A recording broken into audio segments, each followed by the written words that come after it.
You're not part of my future. Ethan Ward never expected the moment his life shattered would come, wrapped in glittering confetti and champagne cheers. 1 hour after his wife, Lila, won a staggering $100 million, she slid divorce papers across their kitchen table, her eyes cold, her smile victorious, as if he were nothing more than a loose end she'd finally cut free. No warning, no explanation, just a single sentence: "You're not part of my future."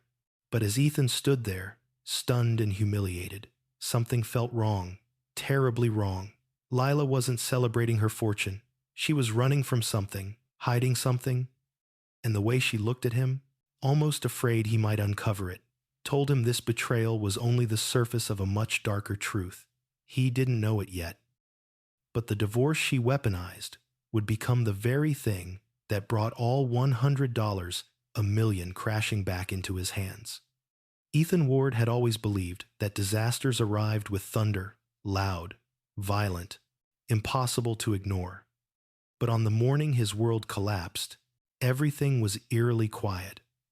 The sunlight spilled gently through the kitchen window, warming the edge of the oak table where he sat, still half asleep, stirring sugar into his coffee. He didn't hear the front door open. He didn't see the shadow that stopped just short of the doorway. He only felt the cold before he understood it, an unnatural cold, like the room had been emptied of something he couldn't name. When he finally looked up, Lila was standing across from him, not breathless, not joyful, just still, too still. Her fingers were wrapped around a crisp envelope, her knuckles pale against the white paper. She placed it between them, like she was laying down a verdict. It made a soft tap against the wood, such a small sound for something that would cleave a life in half. Ethan blinked in confusion. He could still hear the television in the living room replaying the news. Local woman claims $100 in million jackpot. He had laughed earlier, thinking how surreal it sounded, how happy he was for her.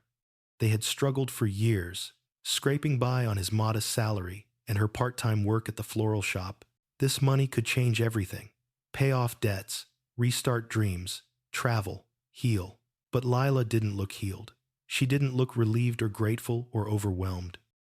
She looked like someone who had already rehearsed the scene in her mind a dozen times and wanted it over with. He reached for the envelope, but she pulled her hand back too quickly. Her voice came out smooth, almost practiced. "I'm filing for divorce." The words didn't land immediately. They hung, suspended between them, before finally cracking open inside him like glass shattering. He stared at her, waiting for some sign that this was a joke in poor taste, that she would laugh and sit down and tell him they'd figure all this out together. But she didn't laugh. She didn't move. If anything, she stiffened, bracing herself. "Why?" The single word scraped out of him, raw and thin. Lila didn't blink. "Because you're not part of my future." Her tone was so cold it felt rehearsed, final. He tried to breathe. "Lila, this money. Are you scared? Overwhelmed? We can talk about—" "This isn't about the money." She cut in sharply, and for a moment, something flickered in her eyes: panic, guilt, fear. It vanished too quickly to read. "It's about you and me, and I'm done pretending." Pretending. The word hit harder than he expected. Pretending about what? Their marriage, their shared struggles, those late-night talks when she cried about feeling like she wasn't enough, and he held her until sleep softened her pain.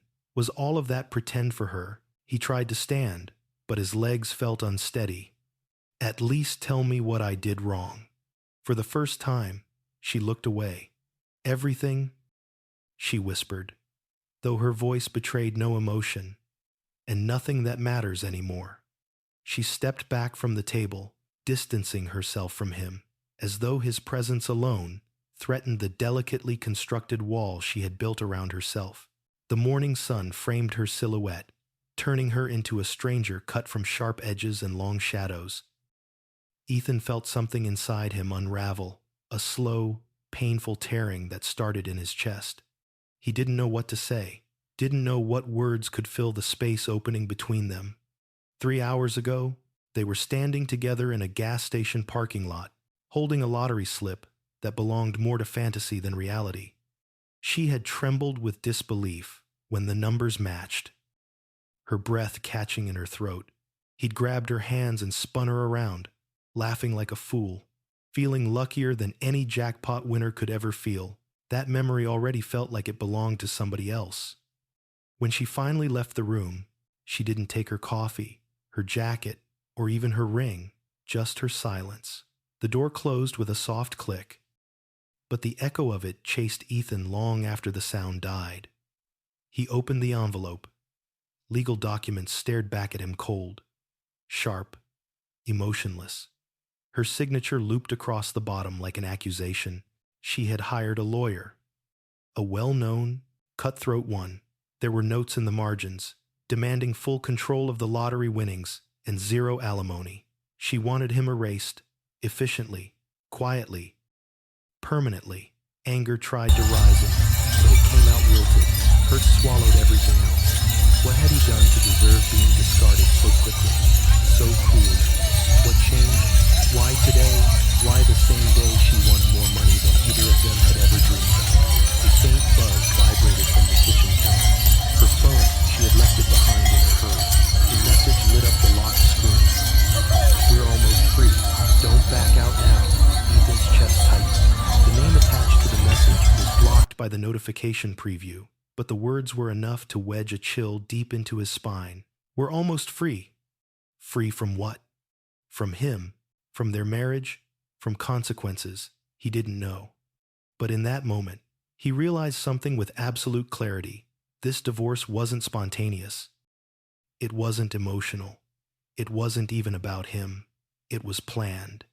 And Lila wasn't afraid of losing him. She was afraid of losing something much bigger. Ethan felt a slow, uneasy dread coil through him, wrapping tightly around the raw edges of his confusion. There was something else behind all of this, something dark, strategic, dangerous. The divorce was only the surface, a thin layer covering a truth that didn't want to be seen. He lifted the papers again, studying the legal terms she had so hastily set in motion. She wasn't trying to end a marriage. She was trying to erase a witness. The kitchen suddenly felt too small, the air too thin. Ethan stepped outside, gripping the edge of the porch, railing to steady himself. The world moved, normally cars passing, birds cutting arcs across the sky, but his world felt tilted, pulled into a current he couldn't yet understand. Whatever Lila was hiding, she had just made one crucial mistake. She underestimated him. She didn't know he would fight. She didn't know he would follow the trail she tried to bury. She didn't know that the truth she feared most would eventually drag everything she built, everything she stole straight into the light. But he would learn, and soon, because the $100 million she thought she claimed for herself was already slipping out of her grasp. She just didn't know it yet. Ethan Ward had always believed that marriages didn't fall apart suddenly. They eroded quietly, like cliffs eaten by tides no one bothered to notice. But looking back now, back to the months before everything collapsed, he wondered how he had missed the signs, how he had lived inside a life that was cracking around him without ever hearing the sound. It began subtly, a shift so small he mistook it for exhaustion. Lila started coming home late, brushing off his concerns with vague excuses, extra hours at the floral shop, a supplier running behind, a co-worker needing help. She used to tell him everything, even trivial things like a rude customer or a bouquet that turned out better than expected. But slowly, her words dried up. Conversations that once spilled naturally between them turned into thin exchanges, held together by habit rather than warmth. Some nights, Ethan would lie awake, listening for the familiar sounds of her footsteps coming through the door. Sometimes she arrived long after midnight, sometimes not at all. When he asked, she would give him a weary smile, one that didn't quite reach her eyes. "I'm just tired," she'd say. "Work's been crazy." He wanted to believe her. He always wanted to believe her. But something inside him, something quiet, Something primal had already begun to sense the truth. She wasn't just tired, she was drifting away. It wasn't only her absence that unsettled him. It was the way she looked at him when she was home. There was distance in her eyes, like she was staring at a version of him that no longer served a purpose in her life. Sometimes he caught her watching him with a strange expression, calculating, almost resentful, as if loving him had turned into a burden she was too exhausted to carry. He tried to make things better, tried cooking dinner more often, tried leaving her sweet notes in her bag like he used to, tried planning a weekend away, something simple, just the two of them. But every gesture felt like it hit an invisible wall. Lila would smile politely, thank him, and then return to her phone, her thoughts, her silence. It was during one of those quiet dinners that he first noticed her phone never left her side. She used to leave it anywhere on the couch, on the counter, charging by the bed, but now it was always face down, locked, guarded, as though it were a vault holding something dangerous. When a message came in, she would stiffen, offering a dismissive explanation. Just work, just a friend, nothing important, nothing important. But Ethan felt the weight of every vibration in his bones. Still, he pushed away the doubts, told himself that relationships went through phases, that stress could turn anyone distant, that love could survive on patience. Things harder to ignore. One afternoon, Ethan sat at their shared desk, sorting through monthly bills. Money had always been tight for them, but somehow they didn't work. But as he logged into their bank accounts, he noticed withdrawals he didn't recognize. Large transactions, frequent ones, transfers to accounts he had never seen before. At first, he assumed it was a mistake, a glitch, something easily fixed. But as he scrolled through page after page, patterns emerged, payments made late at night, withdrawals spaced evenly, almost strategically. He felt the discomfort crawl across his skin. He waited until Lila came home, greeted her gently, and asked about the new expenses. She froze for a moment, a single moment, but enough. Then she forced a smile so fragile it cracked at the edges. I moved some savings, she said casually, just reorganizing things. Ethan wasn't confrontational by nature. He didn't accuse or demand. He didn't shout. Instead, he nodded, choosing trust over suspicion.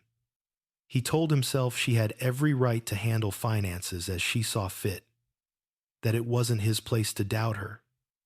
But deep down, he felt a pit forming, heavy, cold, growing. The arguments began shortly after, not loud ones, but quiet, sharp exchanges that cut deeper than shouting ever could. Small misunderstandings turned into defensive responses, questions turned into accusations. Lila seemed irritated by everything, his voice, his presence, his attempts to connect. Once, when he asked if she was okay, she snapped. Stop acting like I'm broken. I don't need you hovering over me. Hovering, helping, loving. He no longer knew the difference.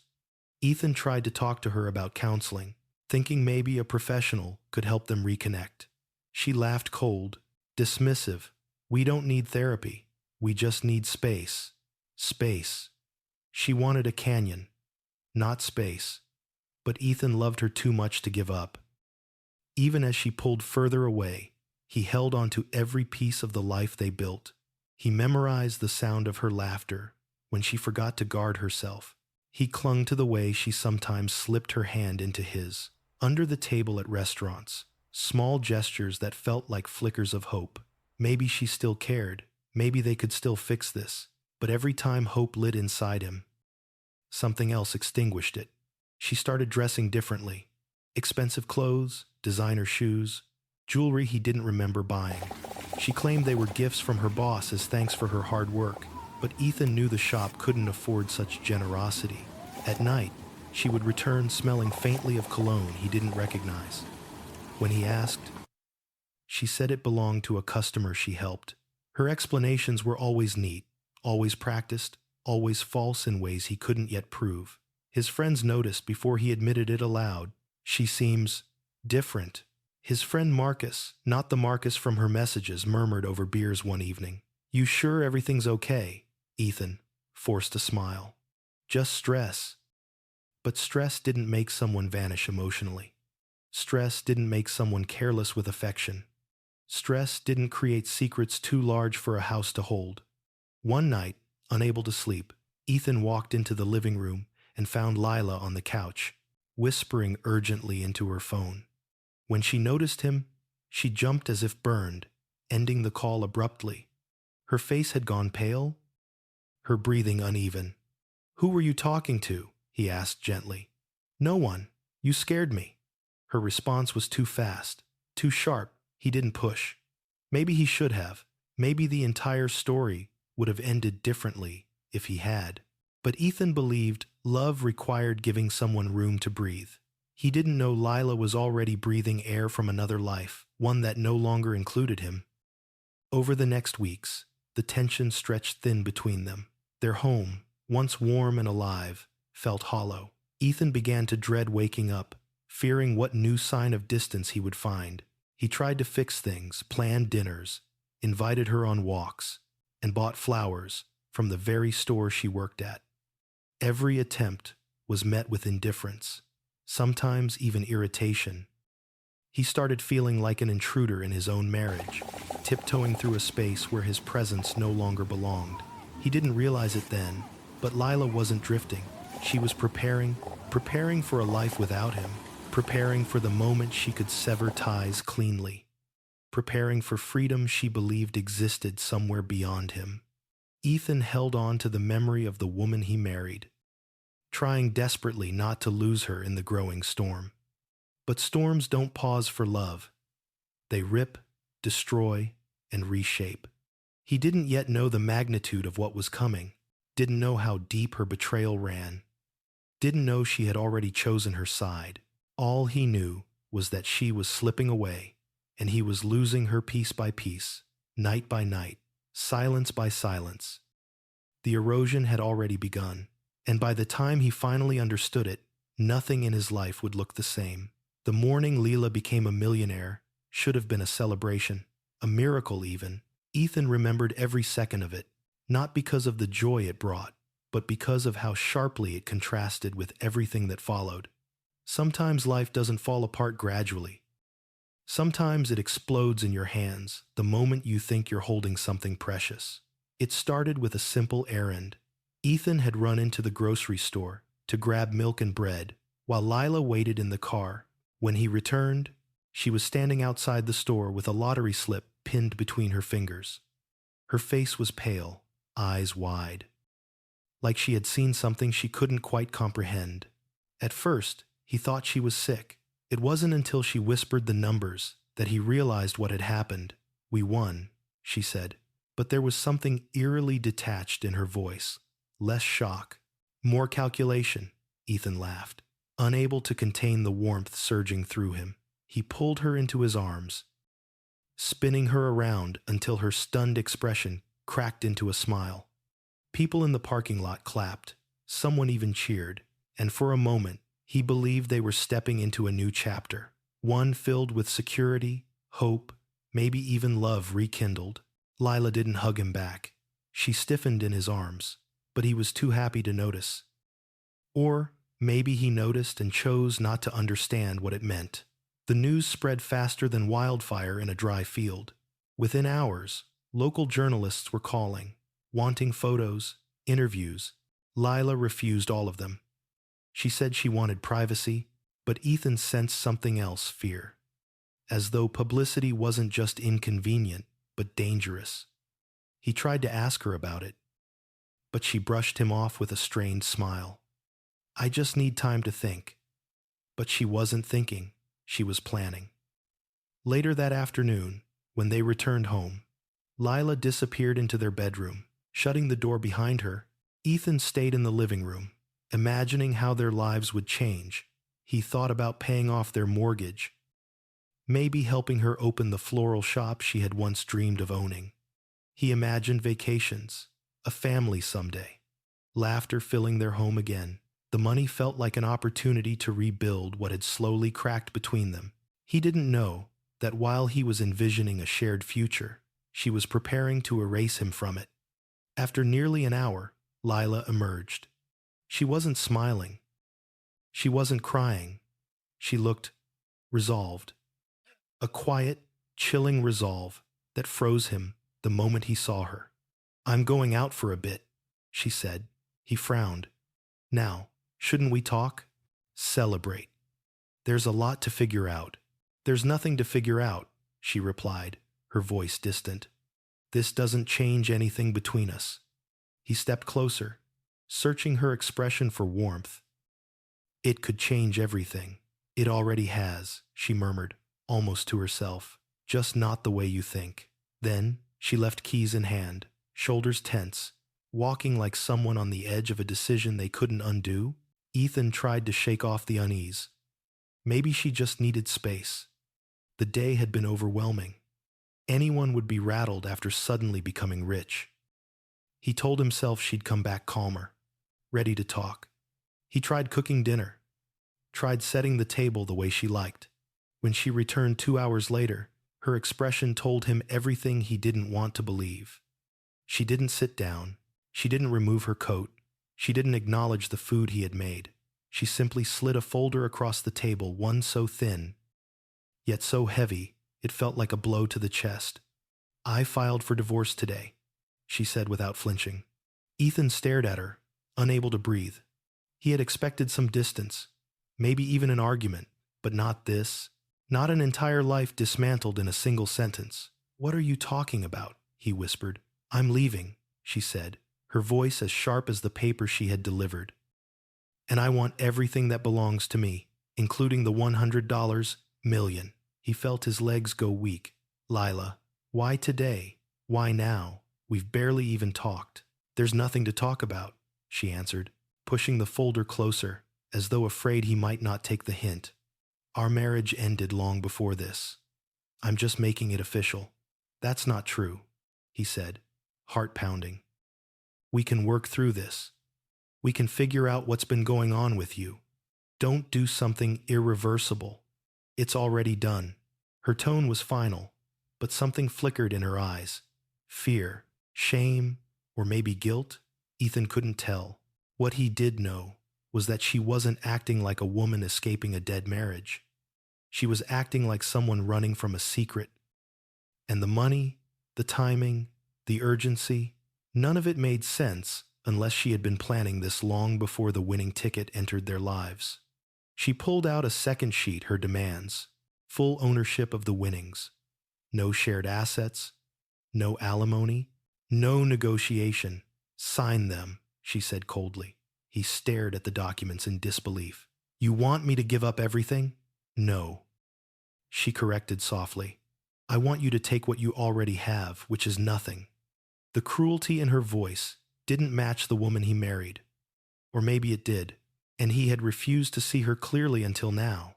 He didn't sign. He couldn't. For the first time, Lila's composure cracked.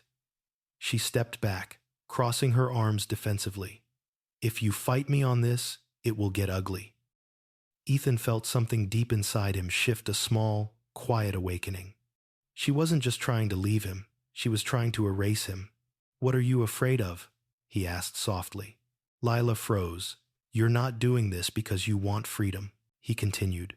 "You're doing this because you want distance. From me, from something else. You don't know what you're talking about." She snapped too quickly, but he did. He was finally starting to. She grabbed her purse and stormed out of the house, slamming the door behind her. The frame rattled. So did Ethan. His gaze drifted to the divorce papers. They felt like evidence of betrayal, of manipulation, of something much larger than a failing marriage. And the timing, the precision, the coldness, none of it felt like coincidence. He reached for his phone to call her, to beg for an explanation, but stopped when he noticed something on the floor, something that must have fallen out of her purse when she pulled out the documents. A receipt from a luxury hotel, dated 2 nights ago, a room booked for 2. Ethan's stomach twisted. He didn't want to believe it. He wanted to throw the receipt away and pretend he never saw it, but denial was no longer a refuge he could afford. His phone buzzed suddenly, a text from an unknown number. "She's almost done. Everything is on track. Make sure he doesn't interfere." Ethan felt the world tilt. This wasn't about a failing marriage. It wasn't about exhaustion or emotional distance. This was a plan, one involving someone else. Someone who believed Ethan was an obstacle. As he stared at the message, his heart thudding painfully against his ribs, he realized something with terrifying clarity. He wasn't just being left, he was being removed, and whatever Lila was running toward, whatever she was hiding, whatever danger was coiled inside the shadows of her new life, it was far from over. It was only beginning. Ethan didn't sleep the night after the divorce papers appeared, not because he didn't try, but because every time he closed his eyes, the image of that hotel receipt and the text from the unknown number flashed behind his eyelids like a warning he couldn't ignore. It was as if his entire life had been placed under a cold, surgical light, revealing fractures he never knew existed. He lay awake until dawn, staring at the ceiling, replaying every moment of the past year, every late-night arrival, every strange expense, every argument that ended with her stepping away, not because she was upset, but because she was hiding something she didn't want him to see. It was almost unbearable to accept the truth, but denial had already cost him too much. By morning, he had finally reached a decision. He couldn't sit still anymore. He couldn't simply wait for Lila to carve him out of their life like an inconvenient detail. Something was happening behind the scenes, something dangerous, and he needed to understand it before it consumed him. He began where any rational man would, their shared office. The small desk drawer where they kept receipts, tax forms, and old bills.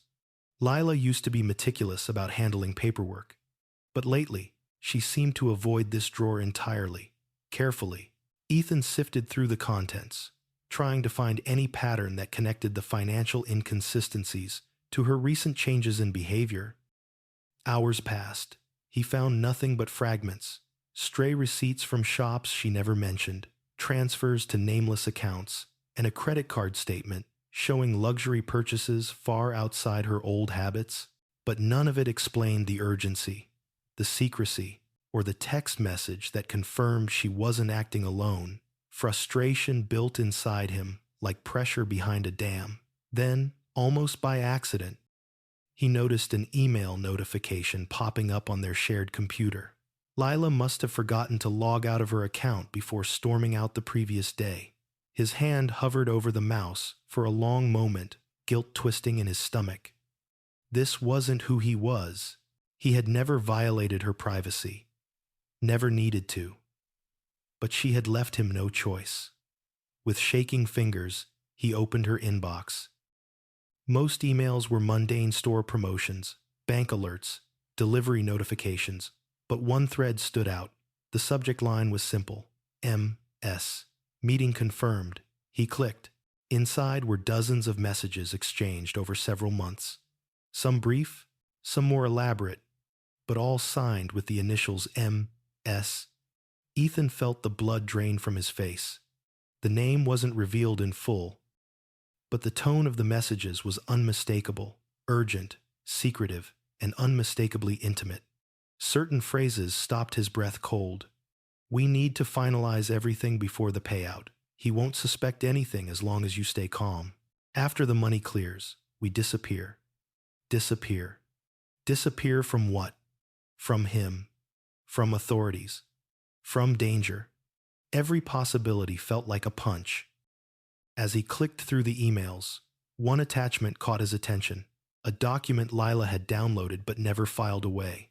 It was a financial agreement, incomplete but damning, laying out terms for transferring assets through offshore accounts. Lila's name appeared next to the signature line. Opposite her, another name, or rather, a hint of a name. Marcus S. The rest blurred from the poor scan quality. Ethan's heart hammered. Marcus. Not a friend, not a coworker, someone whose presence hovered behind every oddity of the past few months. someone who clearly held enormous influence over Lila's decisions. He needed to know who this man was. Leaving the house, Ethan drove to the floral shop where Lila worked. The bell above the door chimed softly as he entered. The scent of roses and eucalyptus filled the air with a deceptive calm. Nora, the shop owner, glanced up from behind the counter with a sympathetic smile. "Ethan," she said gently, "you look awful." "Everything okay?" He forced a strained smile. "Have you seen Lila today?" Nora shook her head. "She called in sick. Said she needed time." He swallowed. "Do you know anyone named Marcus? Someone she might have been spending time with?" Nora hesitated. Her eyes darted away for a heartbeat. "I don't think I should get involved." "Nora, please."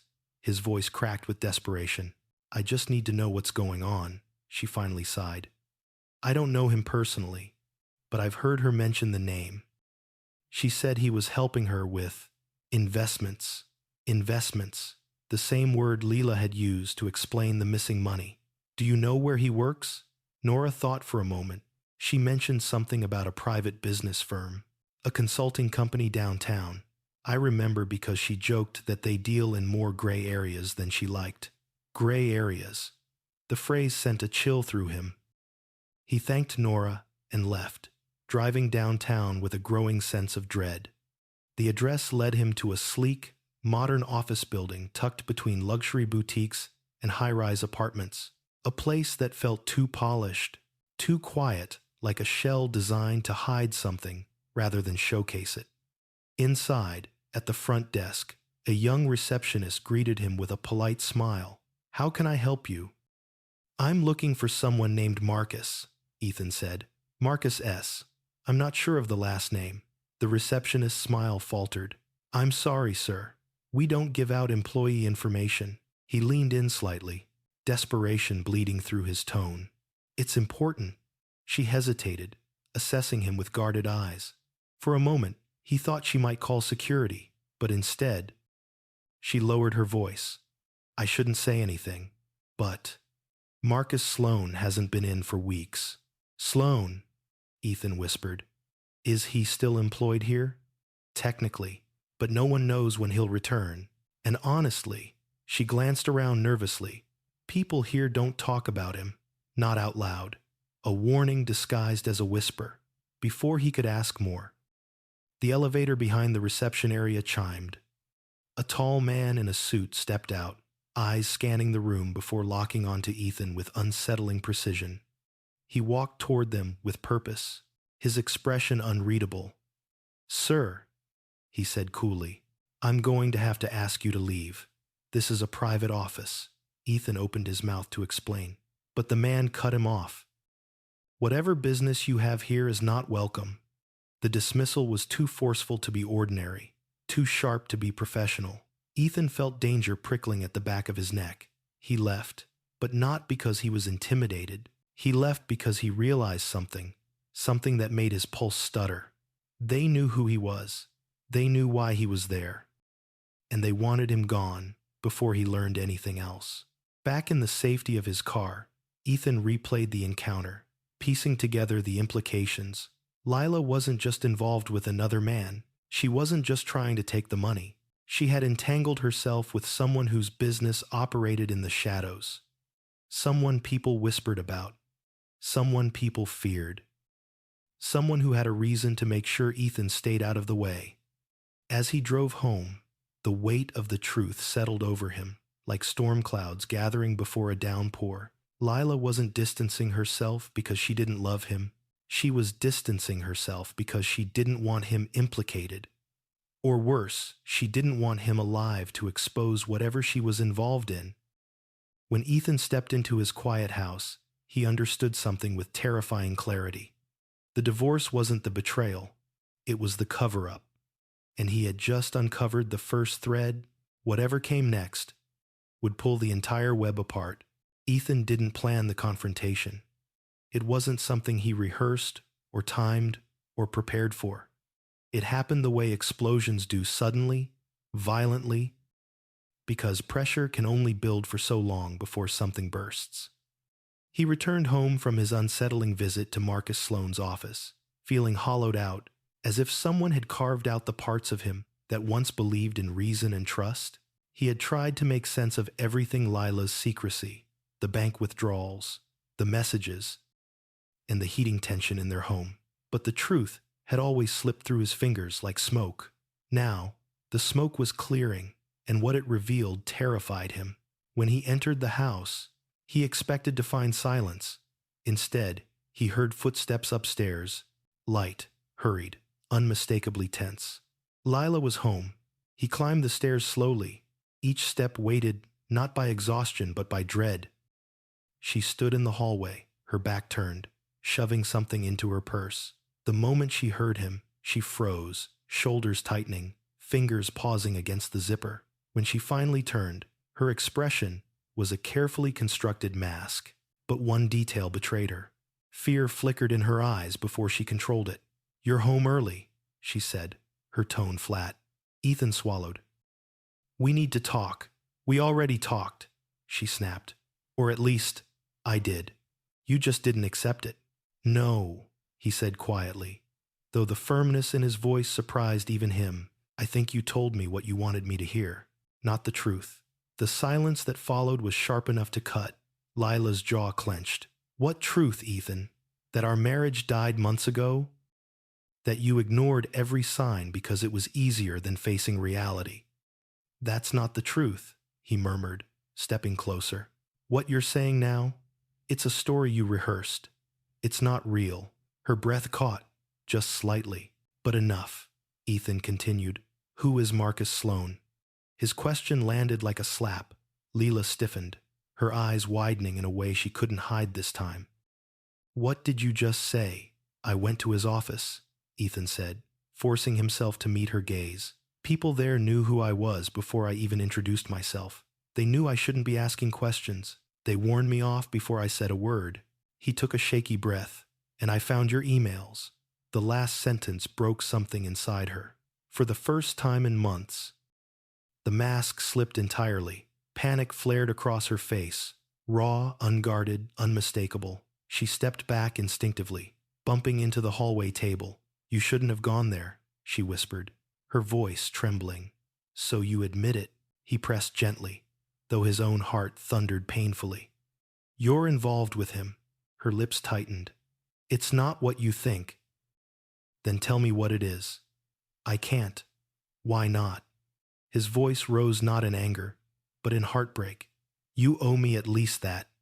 She closed her eyes briefly, as if steadying herself. When she opened them again, they were colder, emptier than he had ever seen them. "Ethan, if you know what's good for you, you'll stay out of this." It wasn't a warning, it was a threat. But anger finally surged through him, not loud, messy anger, but a quiet, resolute fury that came from a place deeper than fear. "You think I'm just going to sign those papers and walk away? You think I'm going to pretend none of this happened? You should," she hissed, "before you get hurt." "Hurt by whom?" he demanded. "You, Marcus. The people who warned me off at his office." "What are you mixed up in, Lila?" She flinched, as though the question itself struck her. "You don't understand what he is." "Then explain it," Ethan insisted. "Explain why you suddenly need to disappear. Why you tried to cut me out of your life before the money even arrived. Why you're terrified of me knowing anything." "I'm not terrified," she said, but her voice cracked halfway through the sentence. "You're lying," he whispered. That broke her composure entirely. She turned away, pressing a hand to her forehead, her breathing uneven. "Ethan, I didn't want you to get dragged into this. I thought if I pushed you away, if I ended things fast enough, you would walk away with nothing tying you to me. I thought you'd be safe." "Safe from what?" he pressed. She didn't answer, and that silence told him everything he needed to know. Ethan's anger melted into something heavier. Grief. "Lila, what did you do?" When she finally met his eyes again, hers were filled with something he hadn't seen in years. Vulnerability. "I made a mistake," she whispered. "A big one, and I can't undo it." He stepped closer. "Then, let me help you." You can't help me, she burst out, tears finally spilling over. Don't you understand? Marcus isn't someone you walk away from. He isn't someone you question or investigate. If he finds out you were asking about him. She trailed off, shaking her head violently. It'll be bad, Ethan. You shouldn't have gone there. You shouldn't have opened those emails. You shouldn't even be talking to me right now. He stared at her, heartbreaking at the sheer desperation in her voice. So you're protecting me? No, she said softly, defeated. I'm trying, but I've already failed. The hallway felt like it was collapsing around them. Ethan grasped the edge of the table to steady himself. Is that why you wanted to divorce me? To separate yourself legally, financially, to make sure I wasn't implicated in whatever you're involved with. She hesitated for a long time, too long. Then she nodded. But the money, he said, realization hitting him like a punch. The $100 million. Why did you try to take all of it? Her expression shifted. Fear transformed into bitterness at herself, at him, at the world. Because it's the only way I can pay Marcus back. The confession echoed in the hallway, like a confession dragged from hell. Ethan's stomach twisted. Pay him back for what? Lila covered her mouth, tears streaking down her cheeks. For everything? One sentence, 1,000 implications. Before Ethan could ask more, Lila's phone vibrated violently in her purse. She jumped, as if struck. Ethan watched the color drain from her face as she read the message. He stepped closer. Who is it? She snapped her purse shut. No one. Lila. Ethan, please, she cried. Stop asking questions. Don't make this worse. He reached toward her. Not to restrain her, but simply to comfort. She recoiled like his touch burned her. Don't, she whispered. Don't make me choose. Choose what? Ethan demanded, voice trembling. Between your safety and mine. Between Marcus and your husband. That's exactly what I'm trying to avoid. She sobbed. Don't you see? If Marcus thinks you know anything, he'll come after you. He'll come after both of us. He shook his head slowly. I'm already involved, Lila. You made sure of that the moment you left those papers on the table. She stared at him with devastation carved into her expression. I'm sorry, she whispered. I'm so sorry. Before he could respond, she pushed past him, rushing down the stairs, shoving open the front door, disappearing into the world outside, as though chased by demons he couldn't see. Ethan didn't follow. He couldn't. He stood frozen in the empty hallway, listening to the echo of her footsteps fade, realizing with horrifying clarity that Lila hadn't just betrayed him.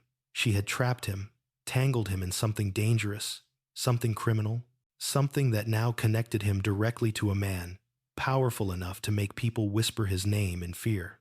As Ethan sank onto the stairs, gripping his shaking hands, he felt the last pieces of his old life crumble inside him.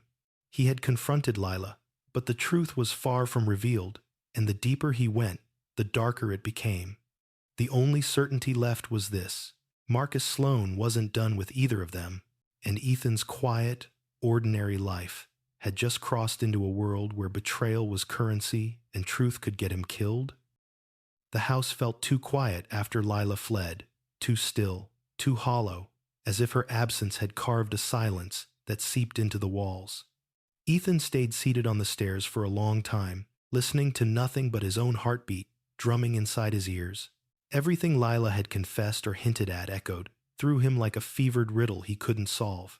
Marcus isn't someone you question. You shouldn't have gone there. I needed to pay him back.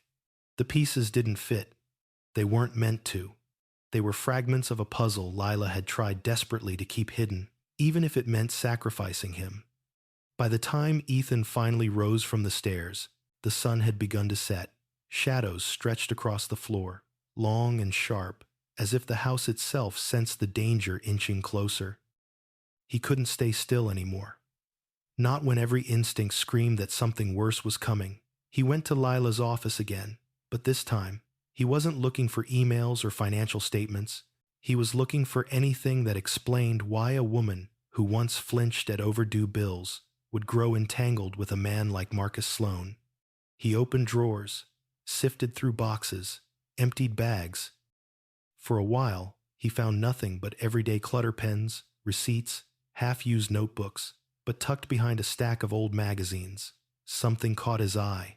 A slim black folder, one he had never seen before. He pulled it out carefully.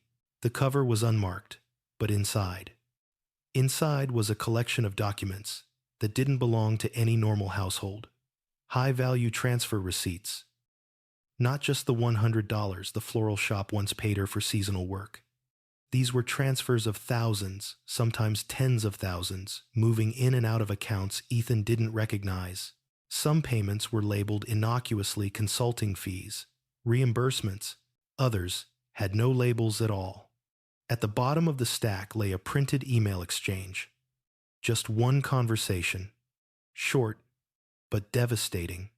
From M. Sloan at privateequities.com. To Leward, Flora, at. Subject.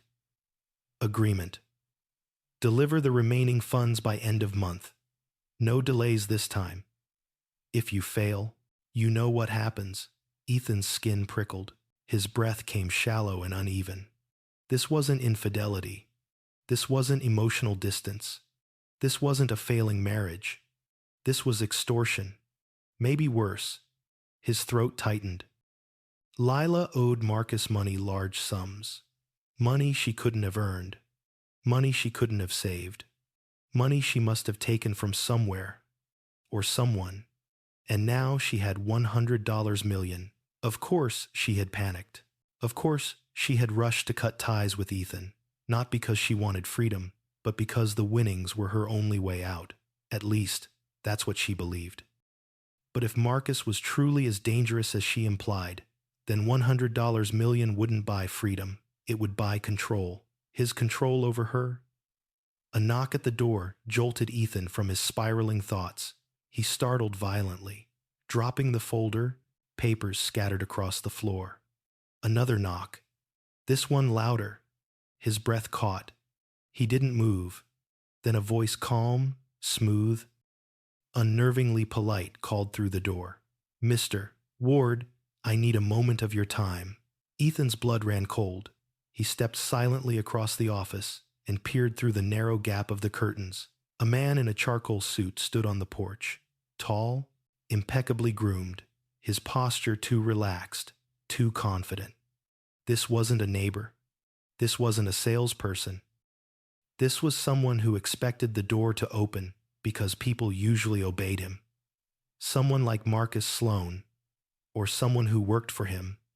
Ethan didn't breathe. Didn't blink. "Mr. Ward," the man repeated, a patient smile creeping into his voice. "I know you're home. I saw your car." Panic clawed up Ethan's throat. He stepped back, heart hammering. He didn't dare make a sound, afraid the stranger might hear even a shift in the floorboards. After a long moment, the man tried the door handle. It rattled, locked. The man chuckled softly, too softly. "We should talk soon.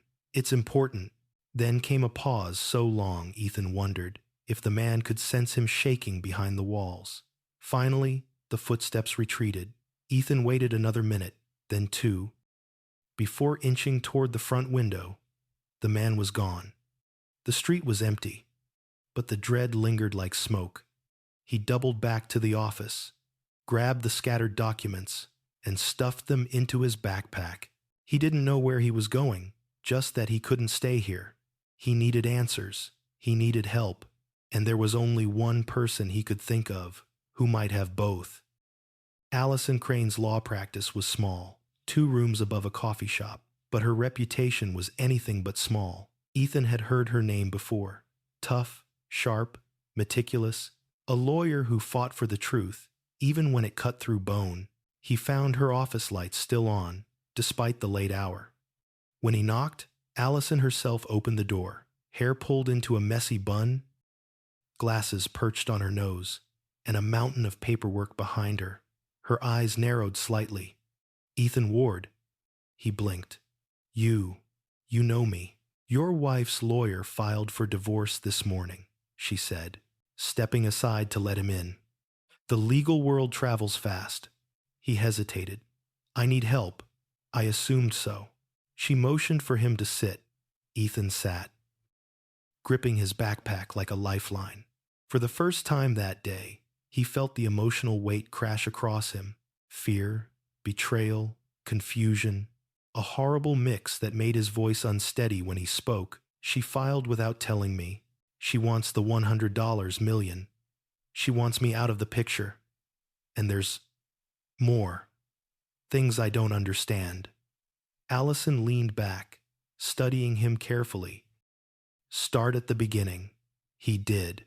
He told her everything, every odd behavior, every financial discrepancy, the hotel receipt, the emails, the visit to Marcus Sloane's office, the threat disguised as a dismissal. And finally, the man at his door. Allison didn't interrupt. She listened with the attentiveness of someone assembling a strategy even before the facts were finished. When he finished, her expression had shifted from curiosity to concern. This isn't just a divorce, she said quietly. Your wife is entangled with a man whose activities are, at best, legally questionable. At worst, Ethan whispered. Criminal? She replied bluntly. Marcus Sloane is notorious in certain circles. Fraud, tax evasion, shell companies, money laundering. Ethan's stomach clenched. Is Lila in danger? Yes, Allison said. And so are you. The room felt colder. But the good news, she continued, opening a folder with deliberate precision, is that you now have evidence that your wife has been financially involved with Sloane while still married to you. Ethan frowned. How is that good news? Because in court, she said, meeting his eyes, any marital asset used in illegal activity becomes grounds for forfeiture. If Lila used marriage funds to pay Sloane, or engaged in unlawful transfers, she risks losing everything. Ethan's breath caught, including the $100 million. All of it. Silence throbbed in the space between them. Allison didn't smile. She didn't need to. The more she tries to claim the money, she explained, the more she incriminates herself, and the more we can prove her financial misconduct, the more likely the court awards the winnings to you instead because you were unaware and uninvolved. Ethan stared at her, stunned. He hadn't come here seeking revenge. He hadn't even come here seeking money. He had come here seeking truth. But what he discovered was a weapon he didn't know he possessed. A weapon Lila never expected him to find. Allison leaned forward. But first, we need more evidence. Her connection to Sloane, her payments, her fear, everything. Ethan swallowed hard. And if we get it, Allison's voice lowered to a razor-sharp whisper, then we take everything she tried to steal from you. Ethan exhaled slowly, feeling a strange, heavy shift inside him. Not anger, not triumph, but a grim sense of purpose. He didn't know what the coming days would bring, but one thing was now certain. He wasn't just fighting for his marriage. He was fighting for survival, and Lila Ward wasn't the only one with something to lose.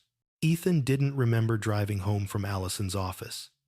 His mind was too full, too loud, each thought pushing against the next, until his skull felt ready to crack open.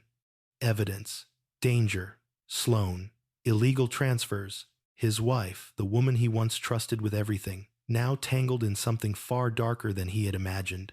By the time he reached the quiet street where he lived, night had already spread across the sky like ink.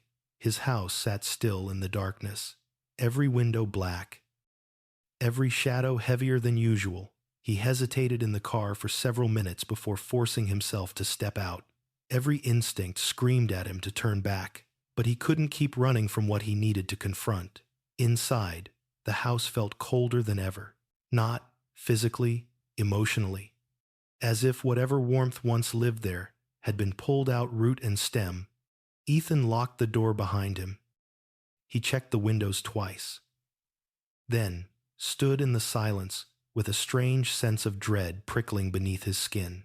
He had come home to gather information, to dig deeper into the truth Lila had tried to bury, and there was only one place he hadn't searched thoroughly yet, their bedroom. He approached the door slowly, listening for any sign she had returned, but there was nothing. Only the faint hum of the refrigerator downstairs and the distant sound of a passing car. He switched on the light. The room looked normal, too normal. The bed was made. The nightstands orderly, nothing out of place. If he didn't know better, he might have believed the past months had been an illusion, that Lila wasn't hiding anything, that their life was still intact. But the truth was a silent predator. It hid where you least expected. Ethan moved to her side of the room. He checked drawers, shelves, the small jewelry box she kept on the dresser. Nothing unusual, nothing incriminating. But his gut told him to keep going. He knelt by the bed, lifting the mattress just enough to peer beneath it. Nothing. Then he noticed the vent. A narrow metal grate near the baseboard, slightly crooked. Ethan's pulse quickened. He unscrewed it with trembling fingers and reached inside, expecting dust and emptiness, but his fingers brushed something smooth. He pulled it out slowly, a small leather-bound notebook. His breath caught. It wasn't hidden openly. Someone had tucked it far enough back to avoid casual discovery, but close enough for quick retrieval. His hands shook as he opened it. Inside were handwritten notes, not journal entries. Plans, dates, names, sums of money, private meeting locations. Some pages were crossed out, others circled in red. On one page, written in hurried strokes, was a sentence that felt like a knife to the chest. If Ethan finds out, Sloan will blame me. His throat tightened painfully. Another entry. Marcus says, I need to pay the rest before the end of the year. I don't have it. The winnings might fix everything. I just need to leave Ethan fast enough so he's not pulled into this. Fast enough? That explained the divorce papers on the very day she won the lottery. But as Ethan flipped further, the notes darkened. He's watching the house now. Says Ethan asks too many questions. I never wanted this. Ethan froze. Someone had been watching the house. Maybe still was. He scanned another page. I'm scared. Marcus says if I don't cooperate, he'll make sure Ethan disappears. I can handle losing everything, but not that. The words blurred. Lila hadn't been trying to destroy him. She'd been trying to protect him. Badly. Cruelly. Desperately. He felt sick, sinking onto the floor. Notebook open in his lap. He'd imagined her cold, manipulative, even heartless, and trying in the only broken way she knew to separate him from her world before he got hurt. But she had underestimated something. She wasn't the only one. Marcus was willing to threaten. Ethan wiped his face and kept reading. Eventually, near the back of the notebook, he found something that made his blood run cold. A name. One he hadn't seen before. Ravenwood Warehouse Final Handoff. A location, a final note scribbled beneath it, nearly illegible from haste. If Marcus doesn't get the money by the 28th, everything falls apart. Today was the 26th. He had 2 days before something catastrophic happened. He needed more information, something that could expose Marcus, something that could protect Lila, something that could save himself. He snapped the notebook shut and stood, determination hardening inside him. He reached for his phone to call Allison, to tell her what he found. But before he could dial, a soft chime echoed from the hallway. Ethan stiffened. A notification, not from his phone, from Lila's. She had left it behind again. He walked into the hall and picked up her phone from the side table where she must have dropped it earlier. The screen glowed with a new message preview. No name attached, just a number, and a single sentence. Meeting moved to tonight. Bring the money. No excuses. His stomach twisted. Tonight meant within hours. Marcus wasn't waiting for paperwork, for negotiations, for anything. He wanted what Lila owed, and Ethan could guarantee one thing. Marcus would not accept delays. He checked the previous messages. Most were deleted, but a single thread remained. If he knows anything, end it before he becomes a problem. Heat flooded Ethan's chest. He wasn't reading a business threat. He was reading a death sentence. He marched downstairs, chest tight, vision blurring around the edges. His breath came sharp and uneven, but his mind was crystal clear. He wasn't safe here. Lila wasn't safe anywhere, and Marcus Sloan wasn't just a man involved in shady business. He was a predator, tightening a noose around both their lives. Ethan grabbed the notebook, the documents, and Lila's phone and shoved them into his backpack. He didn't know where he was going yet, but he needed to be somewhere that wasn't this house, this stage, where Lila had danced along the edge of danger alone for months. He stepped outside, locked the door behind him, and started down the driveway, only to stop when he noticed a dark sedan parked across the street, engine running, windows tinted, a faint silhouette in the driver's seat. Watching, Ethan's blood turned to ice. He didn't hesitate. He got into his car, started it quietly, and backed out slowly, pretending not to notice the sedan. But as soon as he turned the corner, the sedan pulled out too. A single tear slipped down his cheek, not from fear, but from realization. He was already part of this. He had been from the moment Lila met Marcus Sloan. And now, the only question that remained was whether he could escape the trap closing around him.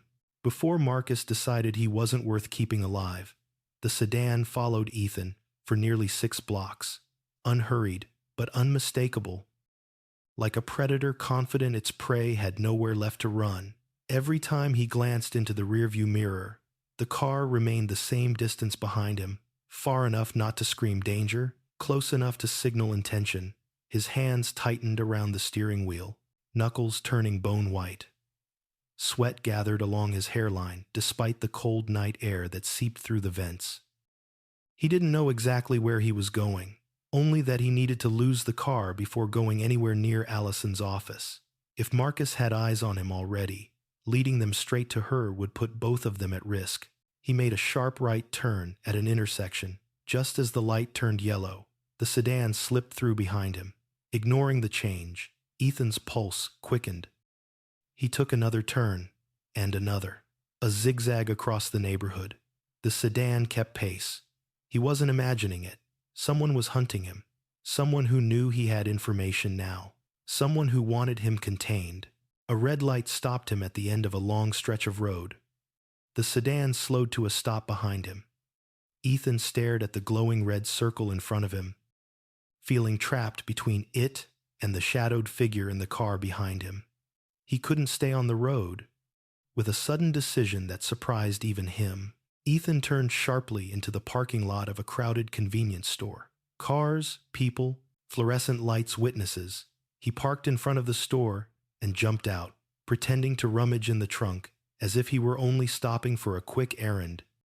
The sedan lingered at the edge of the lot, then slowly drove away. Ethan remained frozen for several seconds, waiting to see if it would circle back. His breath steadied only when the taillights disappeared completely down the street. He got back into the car and drove toward the only place he felt he could trust, Allison Crane's office. By the time Ethan climbed the stairs to her law practice, his chest was tight and his head pounded with adrenaline. The door was locked, but the lights were still on. He knocked 3 times, urgently. A few seconds later, Allison opened the door, her expression shifting instantly from annoyance to alarm. "What happened?" she asked, pulling him inside and locking the door behind him. "They followed me," Ethan said, voice shaking. "Someone was outside the house. A car tailed me for miles. I barely lost them." Allison closed her eyes briefly, absorbing the weight of his words. "Sit," she said. "Start from the beginning." Ethan unloaded everything, finding the notebook hidden in the vent, the threatening messages on Lila's phone, the warehouse location, the deadline in 2 days, and the final text demanding she show up tonight with the money. Allison listened without interruption, though the tightening of her jaw and the tapping of her pen indicated she was assembling a strategy as he spoke. When he finished, she leaned back, exhaling slowly. "This is worse than a typical extortion situation," she said. "Sloan isn't just threatening her. He's orchestrating a complete financial takeover. He wants leverage, he wants control, and he wants that money. Ethan swallowed. And if she doesn't bring it tonight, Marcus Sloane doesn't tolerate disappointment. The words dropped like stones. Ethan rubbed his temples, his breath shaky. We have to help her. I know she lied. I know she tried to cut me out, but she didn't ask for this. Allison watched him, really watched him. Do you still love her? He hesitated. His heart said yes, but it was a fractured yes, burdened by betrayal and fear. I don't know, but I can't let her walk into that warehouse alone. She might already have gone, Allison said. Look at the time. Ethan's stomach dropped. He grabbed his backpack. We need to stop her. No, Allison said firmly. We need to be smart. If you walk into Sloane's territory without leverage, you won't walk out. We have leverage, Ethan said, pulling out the notebook and the documents. This is evidence, right? It's dangerous, she corrected. But yes, it's leverage. She stood, pacing slowly, piecing together options. Here's what we do. First, we confirm whether she's actually at that warehouse. If she is, we call the police, but not just any officers. We need a federal financial crimes unit because Sloane's operation might already be under investigation. Ethan stiffened. You think the FBI is involved? Allison lifted a brow. With men like Sloane, absolutely. He hadn't expected the situation to spiral this wide, this fast. What had begun as a sudden divorce was now a federal-level case tinged with danger and urgency. We have another problem, Allison added. If Sloane has men watching your house, he knows you've discovered something. That means you can't go home again until we neutralize the threat. The words hit him like a blow. His home, his sanctuary, was no longer safe, and neither was he. Let's go, Allison said, grabbing her coat. I'll drive. Ravenwood Warehouse stood at the edge of the industrial district, a sprawling, rusting structure framed by tall fences and dim floodlights. The night air was cold enough to sting Ethan's cheeks as he stepped out of the car. Allison parked far enough away that they wouldn't be noticed, but close enough to observe the building. Ethan peered through the windshield. Do you see anyone? Not yet, Allison murmured. A single black SUV was parked near the loading dock. Its presence alone was ominous in the moonlit emptiness. Warehouse doors were cracked open just enough to allow movement. Ethan felt his pulse racing.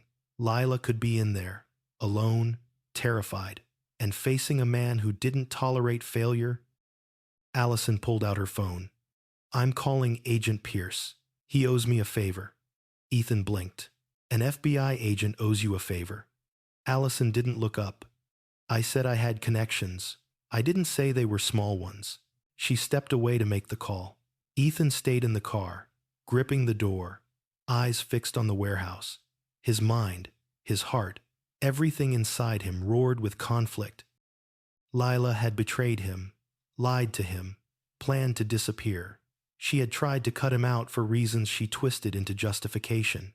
But despite all of it, he still didn't want anything bad to happen to her. Because underneath her desperation, her mistakes, her fear, Lila had still tried, in her own broken way, to protect him from Sloane. Allison returned, face tense. Pierce is sending 2 agents. They'll be here in 20 minutes. 20 minutes, Ethan whispered, horrified. She might not have 20 minutes. Allison placed a hand on his shoulder. If you go in now, you'll only make things worse. He opened his mouth to argue, but movement near the loading dock froze both of them. The warehouse door slid open slightly. A woman stepped out, Lila. Her shoulders were hunched, her posture wavering, her movements stiff with fear. She looked around anxiously, clutching a bag to her chest. Ethan's breath hitched. She wasn't running. She wasn't leaving. She was waiting, waiting for Marcus. Allison whispered, She brought money. No. Ethan breathed. She didn't have it. She can't have it. She brought something. Allison insisted. Before they could analyze further, another figure emerged behind Lila. Tall, imposing, confident. Marcus Sloane. Ethan's blood froze. Marcus said something low, sharp, threatening. Lila flinched. He grabbed her arm.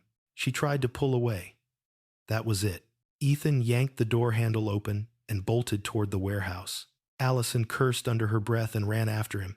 Ethan, stop, stop. But Ethan didn't stop. He couldn't. Because fear could paralyze a man, but love, even fractured love, could drive him straight into the lion's den. And tonight, Ethan Ward wasn't afraid of Marcus Sloane. He was afraid of what would happen to Lila if he did nothing. As he neared the loading dock, Marcus turned sharply, spotting him. His lips curled into a smile. Not surprised, not alarmed. A smile of someone who had been expecting this. Well, Marcus said smoothly. Looks like we have company. Lila gasped, eyes wide with terror. Ethan. No. But it was too late. He was already standing between her and the man who had dismantled their lives. Tonight, everything would break open. Every lie, every secret, every consequence. And Ethan was no longer the man who backed away when darkness approached. He was stepping into it. For the truth. For survival. For her. Ethan hadn't planned to confront Marcus Sloane at a warehouse in the dead of night. But the moment he saw Marcus grab Lila's arm, logic collapsed beneath something fiercer, an instinct to protect the woman who had once trusted him with her entire heart, even if she had lost herself along the way. The gravel crunched under Ethan's shoes as he approached. His breath formed white ghosts in the cold air. Every muscle in his body trembled, not from fear, but from the electric rush of adrenaline firing through him. Marcus turned fully toward him, letting go of Lila just long enough to acknowledge the intruder. You've been busy, Marcus said. Voice smooth as polished steel. Following trails, asking questions, showing up where you don't belong. Ethan clenched his fists. Let her go, Marcus smirked, amused by the naive command. Let her go. She's the one who owes me. And you, he stepped closer, his shadow swallowing the distance. You are the inconvenience I've been patient with for far too long. Lila pulled at Marcus's arm again, desperation tightening her voice. Marcus, please, this is between us. Leave Ethan out of it. Marcus laughed softly, as if the request were charmingly absurd. You brought him into this the moment you panicked. Ethan glanced at Lila. Her eyes were wide, shimmering with terror and guilt. He saw everything in them, the choices she regretted, the lies she carried, and the fear that none of it mattered anymore. What do you want? Ethan asked, voice low but steady. Marcus tilted his head. I want what I'm owed. And your wife, he emphasized the word with a cruel smile, promised me payment. I don't have it, Lila cried. I told you the winnings aren't released yet. I can't give you what I don't have. Marcus tightened his grip on her arm until she winced. You could have given me something else. A name, a signature, a husband who followed orders instead of snooping into things that don't concern him. Ethan stepped forward, fury overriding caution. Let go of her. Marcus's eyes flicked to him, and something dangerous sharpened in them. Or what? What exactly do you think you're going to do? Mr. Ward. Before Ethan could respond, Allison's voice cut through the night like a blade. He's going to walk out of here with his wife, she said, emerging from behind a stack of crates, badge in hand. And you, Mr. Sloane, are going to stay right where you are. Marcus stiffened. FBI. His smile faded. They sent you. Not officially, Allison said, but they know where I am. And they're on their way. Ethan felt relief and dread collide inside him like two opposing storms. Allison stood tall, unflinching, but her hand hovered near her phone, the signal she could call for backup at any second. Marcus released Lila slowly, assessing the situation with cold calculation. You're making this more dramatic than it needs to be. I only want my money. You'll get nothing, Allison said. Not when the Financial Crimes Division sees the transfers you forced her into, the forged agreements, the threats. Marcus's eyes narrowed. You've been digging, Miss Crane. It wasn't hard, she replied. Men like you leave a trail of frightened people cleaning up your messes. Marcus took a step back, not out of fear but strategy. Ethan sensed it. Lila sensed it. Allison sensed it. Marcus Sloane wasn't retreating. He was preparing. His voice lowered. You think you can protect them? You think evidence scares me? It scares people above you, Allison countered. Your associates, your investors, the ones who rely on your silence. Marcus's jaw twitched. Allison pressed. If you walk away now, I can negotiate, get you leniency. Ethan glanced at her. Startled. Allison. She shot him a look begging him to follow her lead. Marcus studied Allison, weighing the offer. For a flicker of a moment, Ethan thought he might accept it. Then, Marcus smiled a slow, chilling curve of cruelty. Leniency? He repeated softly. No, I think not. Before anyone could react, he reached into his coat. Ethan lunged forward. Lila screamed. Allison drew in a sharp breath. But instead of a weapon, Marcus pulled out a small remote-like device and clicked it once. The warehouse lights shut off. Everything plunged into darkness. Ethan's heart hammered. He couldn't see, couldn't think, couldn't breathe. Footsteps scattered, heavy ones, softer ones, frantic ones.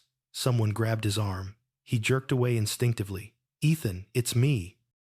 Lila whispered urgently, her breath trembling. We need to move. He grabbed her hand without question. Allison's voice came from somewhere to their right. Head toward the east exit. The darkness throbbed with movement. Ethan felt more than saw shadows shifting. Marcus wasn't alone. Of course he wasn't. Ethan and Lila sprinted, dodging crates and metal pillars. The warehouse was a maze, each corner echoing with the sound of footsteps closing in. Lila stumbled once, but Ethan caught her before she fell. Just a little further, he whispered. I'm sorry, she choked out as they ran. I never wanted this. I thought I could fix it before you found out. We'll talk later, Ethan said, breathless. Right now, we survive. A loud crash sounded behind them, metal hitting metal. Someone shouted. Allison, determined and fierce, barked instructions as she maneuvered through the shadows. Then, a flashlight beam cut through the darkness. One of Marcus's men sweeping the area. Ethan pulled Lila behind a stack of wooden pallets. The beam hovered dangerously close before drifting away. Ethan mouthed a silent prayer he wasn't even sure he believed in anymore. When the light disappeared, they kept moving. The cold air grew stronger near the back of the warehouse, signaling the exit was close. But just as they rounded the corner toward freedom, Marcus stepped into their path.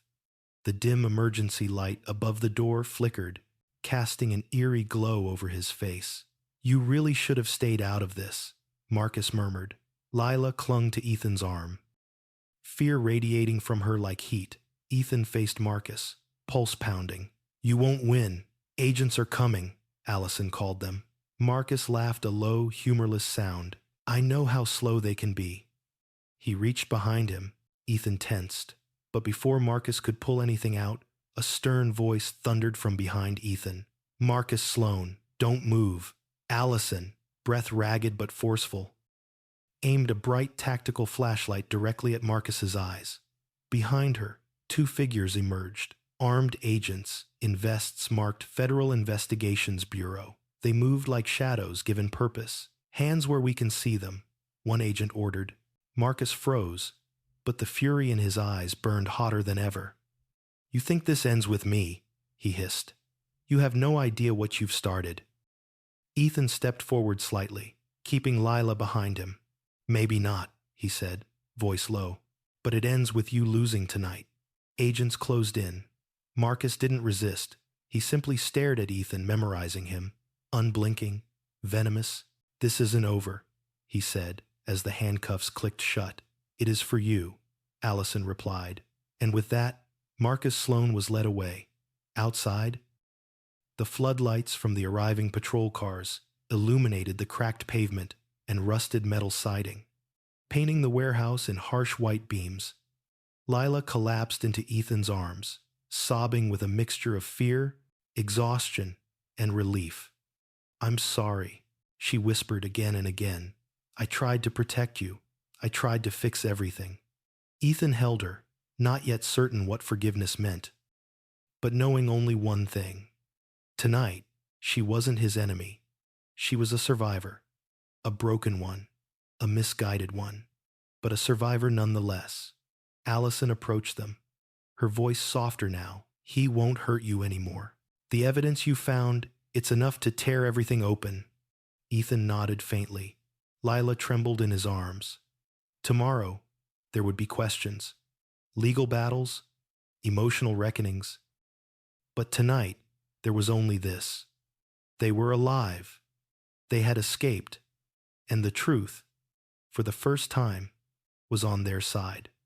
The agents' cars eventually disappeared into the night, leaving behind only the echo of authority and the cold sting of reality. Marcus Sloan was in custody temporarily, at least, and the warehouse district returned to its natural, unsettling silence. But for Ethan, the quiet didn't bring peace. It brought everything else: questions, doubt, shock, and a relentless throb of adrenaline that refused to fade. He sat in the back seat of Allison's car, while Lila rested beside him, wrapped in a blanket an agent had given her. She trembled occasionally, whether from cold or fear he couldn't tell. Ethan kept his eyes forward, hands clasped too tightly, jaw clenched. He didn't speak. He wasn't ready to. Allison pulled away from the warehouse, glancing at them through the rearview mirror. "We need to get somewhere safe. Neither of you should go home tonight." "Where are we going?" Ethan asked quietly. "A safe house," she answered. "Federal holding. They'll keep you under protective observation until the investigation expands. Sloan's arrest will trigger a domino effect. You can bet his associates are already scrambling." Lila winced at the word associates. Ethan noticed, but still said nothing. The car hummed along the freeway, headlights slicing through the darkness. Lila eventually found her voice, small and cracked. "Ethan, I know I can't undo what I did, but please just listen." He didn't turn to her. He wasn't sure he could look at her without breaking, but he didn't shut her down either. She took a shaky breath. "Marcus wasn't a mistake I made recently. He was a mistake I made years ago, before you and I even married." That caught Ethan off guard.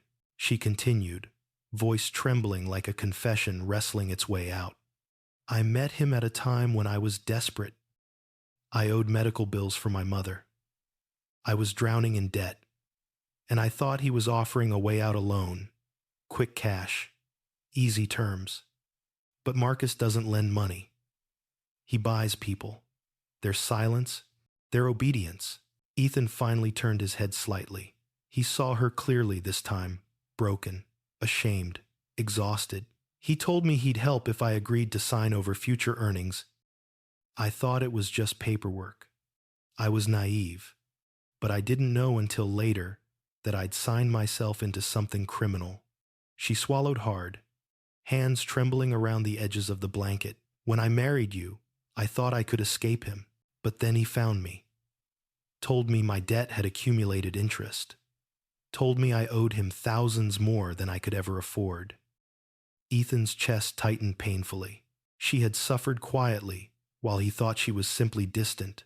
"And every time I tried to pull away," she whispered, voice cracking, "he threatened you." Ethan closed his eyes. That was why she'd grown cold, why she'd withdrawn, why she'd made excuses. Fear had wrapped its fingers around her long before Ethan ever knew. "I thought, if I left you, if I separated us legally, you wouldn't be dragged into it," she said. "And when the lottery happened, I thought it was my chance to buy my freedom. I wasn't trying to steal from you, Ethan. I was trying to protect you." Ethan let out a slow, agonized breath. "And you didn't trust me enough to tell me." She flinched.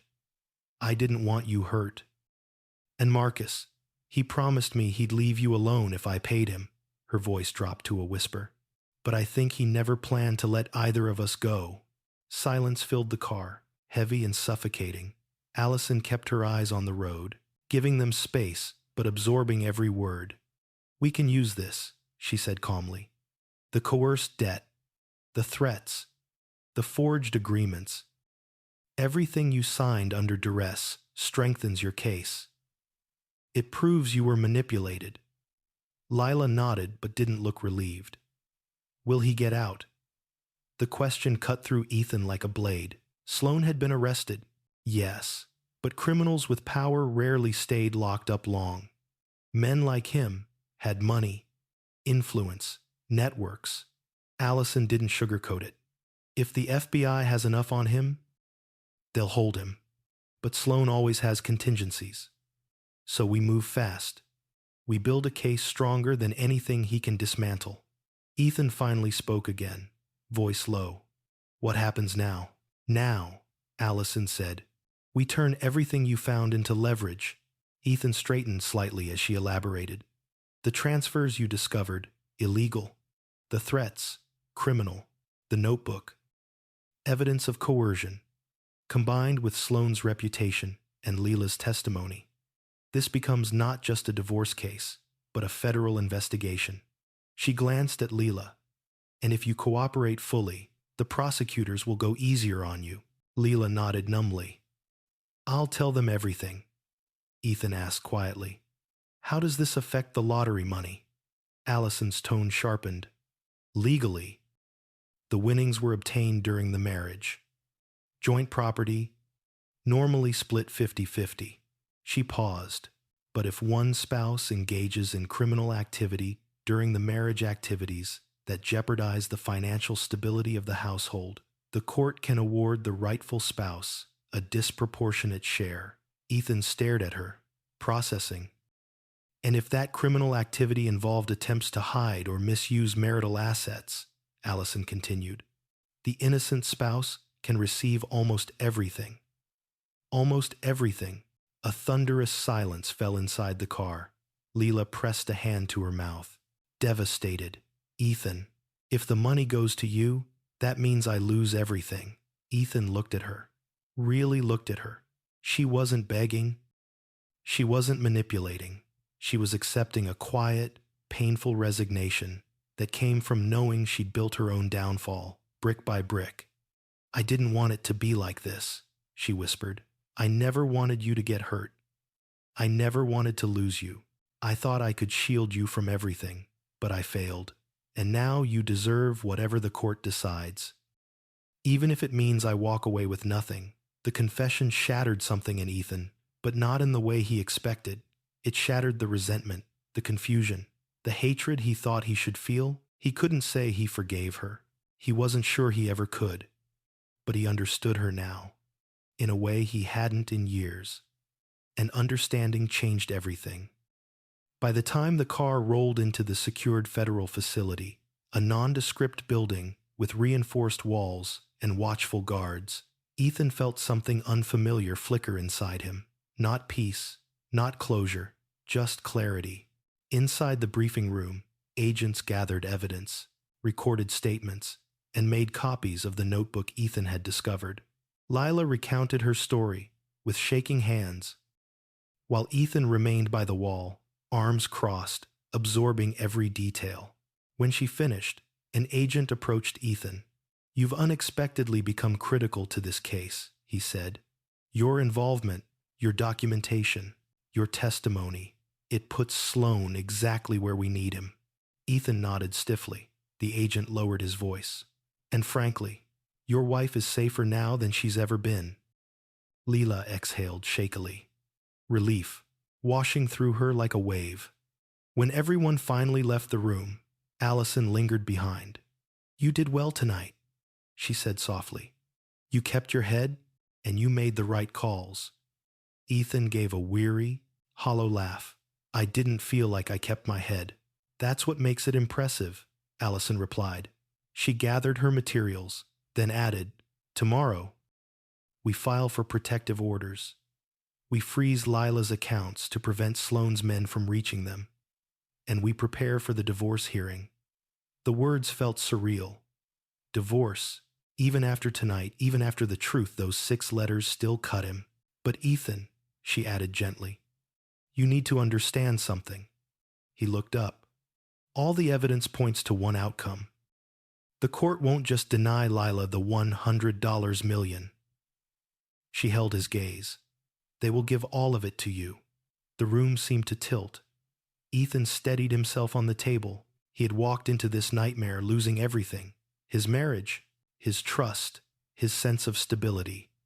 And now, against every expectation, he was about to walk away with the entire fortune Lila won, but it didn't feel like victory. It felt like a tragedy rewritten into something unrecognizable. He glanced at Lila. She was staring at the floor, tears silently slipping down her cheeks, not from fear, but from guilt. And Ethan understood in that moment that the money wasn't the ending. It was the beginning of a reckoning. Neither of them could escape.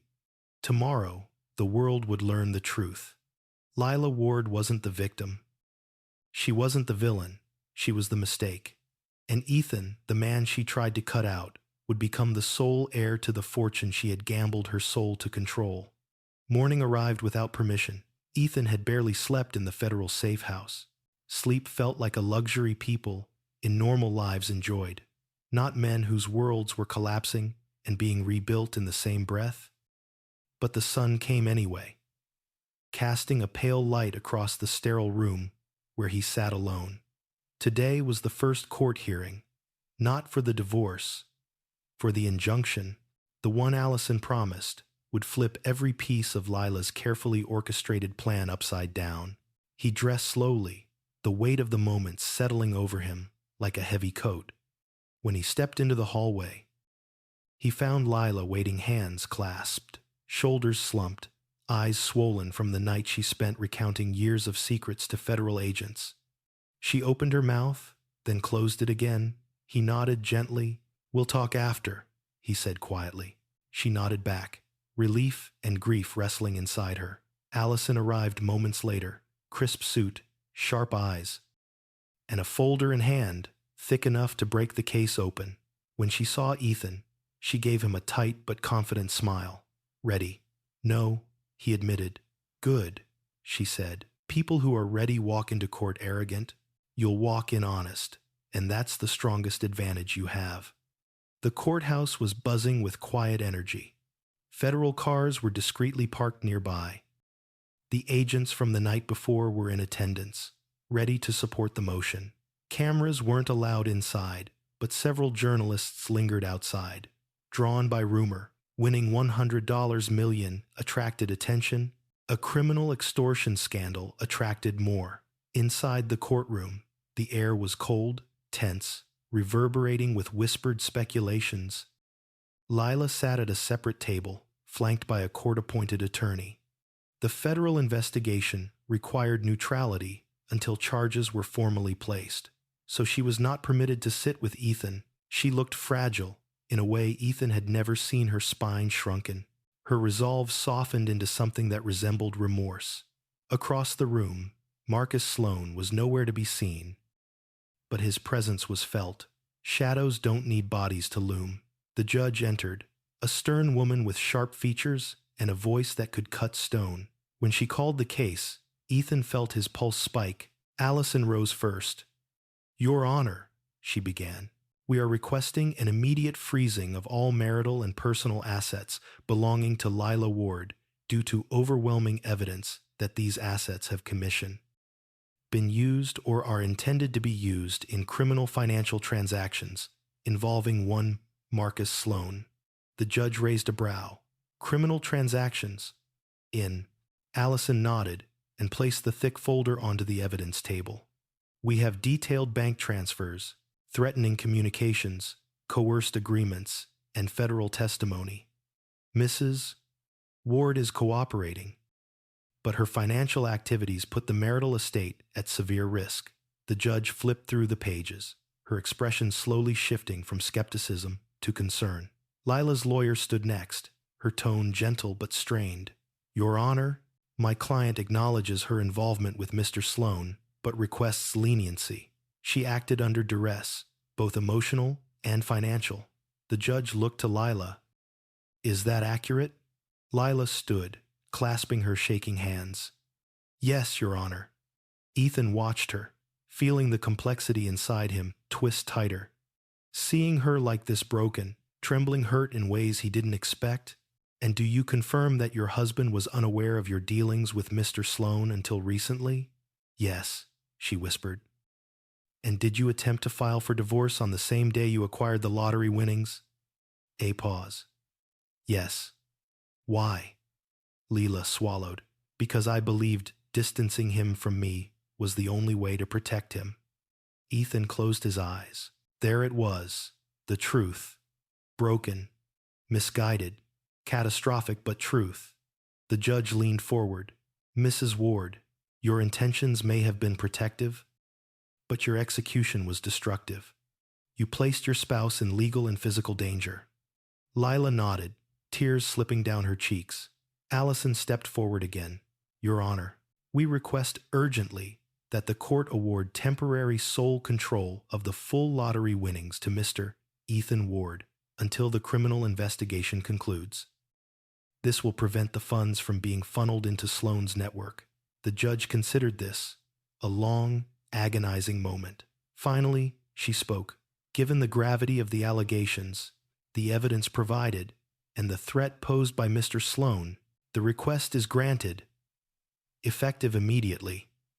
Ethan Ward will assume temporary full control of the $100 million. A gasp rippled through the courtroom. Not from the audience, there wasn't one, but from Lila. Her knees nearly buckled. Ethan's breath escaped him in a disbelieving rush. He hadn't come here seeking the money. He hadn't come seeking vengeance, but the ruling struck like a bolt of fate, inescapable, irreversible. The judge continued. Furthermore, Mrs. Ward is prohibited from accessing any joint or personal accounts until further review. Her testimony will be essential to the federal investigation. A formal divorce hearing will follow once these matters resolve. Bang, gavel, decision. The courtroom shifted into motion, but Ethan remained frozen. Allison touched his arm. We need to sign some papers. He nodded automatically, but his eyes drifted to Lila. She looked hollow, destroyed, like someone who finally saw the depth of the pit she had dug and realized she no longer had the strength to climb out. After the signatures, after the formalities, after the documents changed hands, Lila approached Ethan slowly. Her attorney didn't stop her. She stood in front of him, trembling. I know I don't have the right to ask for forgiveness, she whispered, but thank you for not letting Marcus win. For still saving me even after everything. Ethan searched her eyes. He saw the wounds. He saw the regret. He saw the echoes of the love they once shared. I didn't do it for the money, he said softly. I know. Tears spilled down her cheeks. That's why it hurts more. He didn't say anything else. He couldn't. Because forgiveness, even if possible, was a distant star, not yet within reach. Allison called him toward the exit. He turned to leave, but then the courtroom doors swung open. 2 federal agents entered, their faces urgent. Mr. Ward, one said, we need to speak with you immediately. Ethan stiffened. Is Marcus? He's not our concern right now, the agent said. Ethan exchanged a confused look with Allison. The agent continued. We reviewed surveillance footage from the warehouse district. Marcus Sloan wasn't supposed to have associates with him last night. Exist. Allison's brow knitted. He clearly did. That's the problem, the agent said grimly. Marcus's people didn't follow you or threaten you tonight. Ethan's pulse kicked. Then who did? He asked. The agent hesitated. We think someone else has been pulling strings behind the scenes. Someone Marcus answered to. Someone who may have monitored your movements long before you knew anything was wrong. Ethan felt his stomach drop. You're saying Marcus wasn't the top? Allison asked. The agent nodded. There's someone bigger, he said. Someone who may come after the money, and after Ethan. The room tilted. Lila's hand flew to her mouth. Ethan's breath stopped in his throat. The agent delivered the final blow quietly. And we believe that person has been in contact with Lila Ward for months, under a different name. Silence, cold, suffocating. Ethan felt the world collapse under his feet all over again. The nightmare wasn't over. It had only just begun. Ethan felt the air in the courtroom thicken, as if invisible walls were closing in on him. Every instinct screamed that whatever the agent was about to say would unravel the fragile sense of safety he'd begun to rebuild. Lila stood frozen beside her attorney, color draining from her face. Even Allison, usually composed to the point of steely indifference, shifted uncomfortably. The agent held a folder under his arm, thick with reports, photographs, and transcripts Ethan couldn't yet see. "We believe," the agent continued, choosing each word with precision, "that Marcus Sloan was not the one orchestrating the entire financial operation. He was a front, a handler. Someone higher up moved the pieces.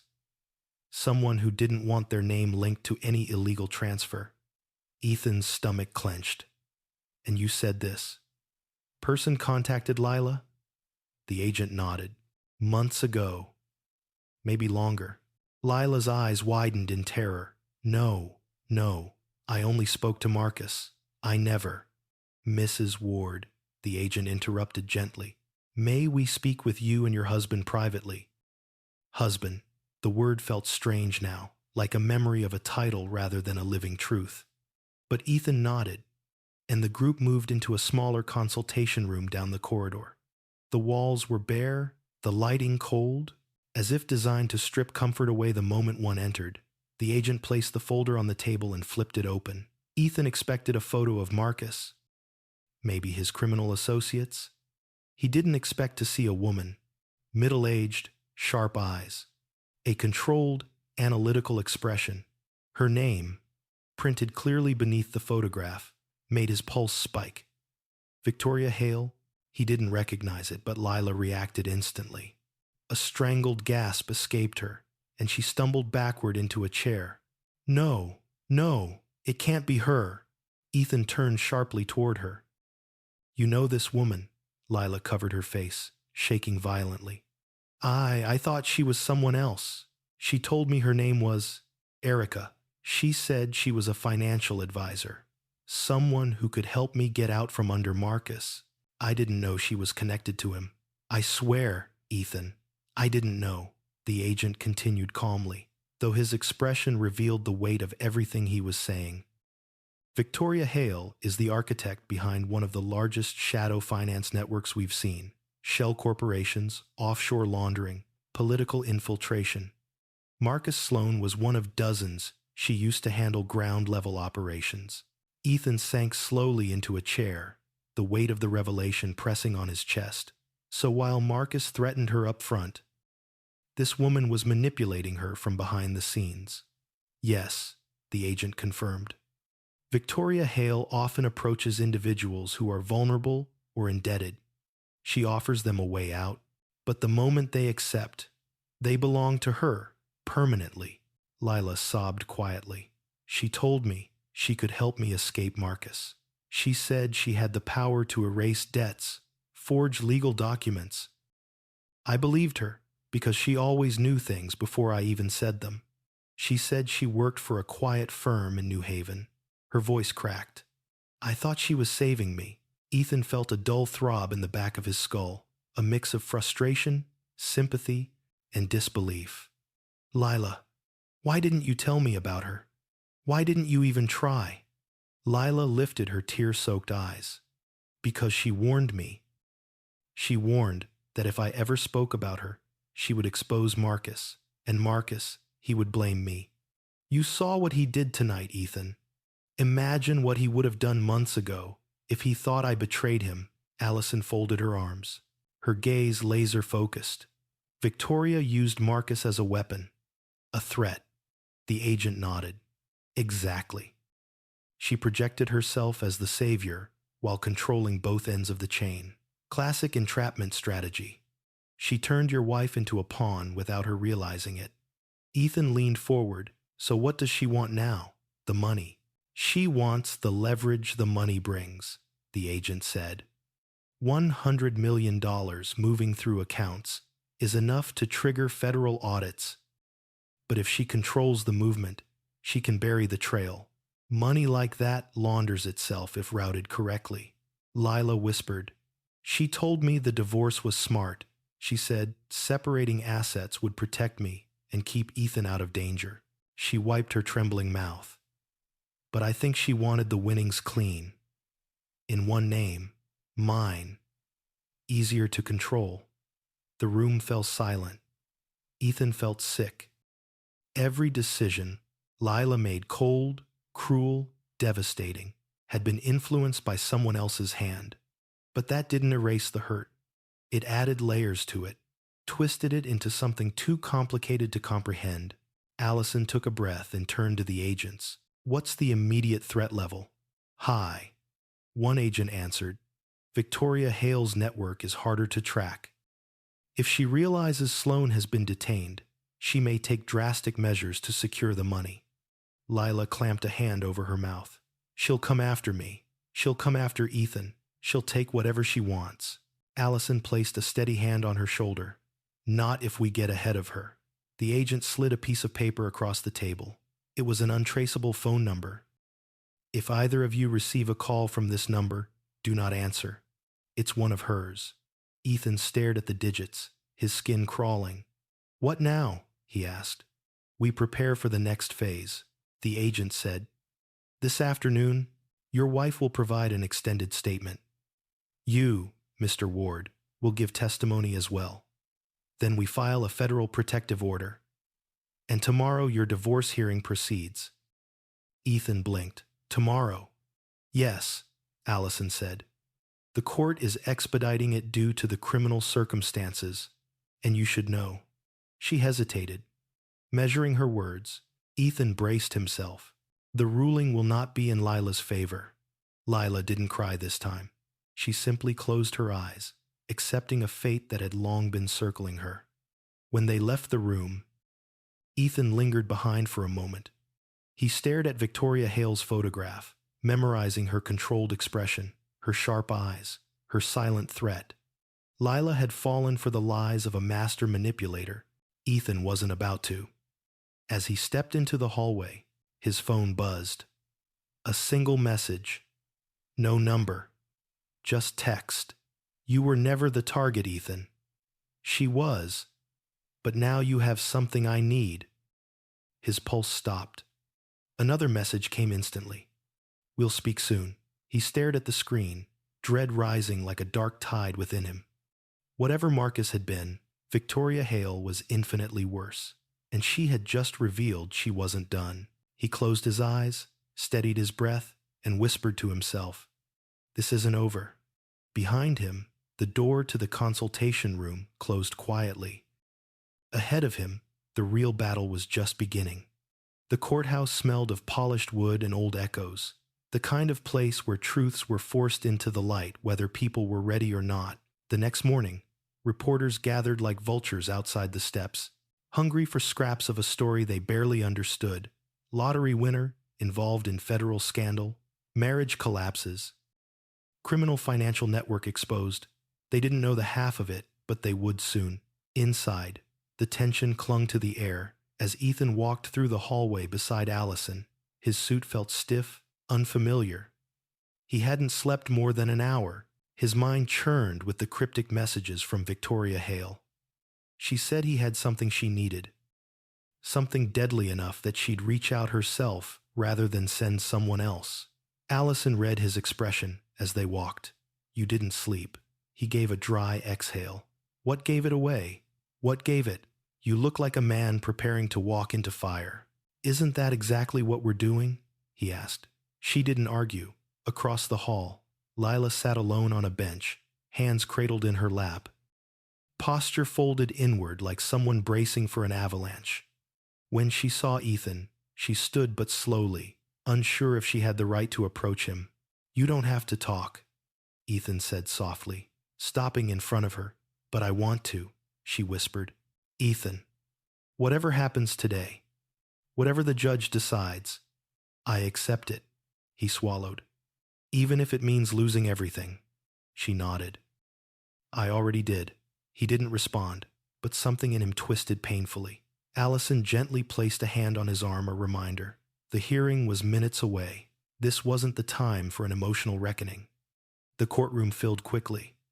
Attorneys, clerks, federal observers documenting the proceedings, and two agents stationed near the back in case anything unfolded that required intervention.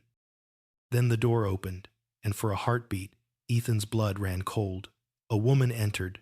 She wore a charcoal gray suit, understated but immaculate. Her hair was pulled back, her posture composed, her expression unreadable. She walked with the quiet confidence of someone who controlled rooms simply by existing in them. "Victoria Hale!" Lila gasped, instinctively shrinking back.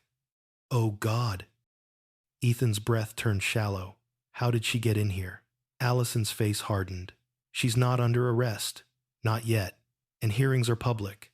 Victoria took a seat in the back row, her eyes sweeping the room before landing on Ethan. She smiled faintly, controlled, calculated. A predator's smile disguised as politeness. Ethan looked away quickly. Allison's jaw tightened. Ignore her. She wants a reaction.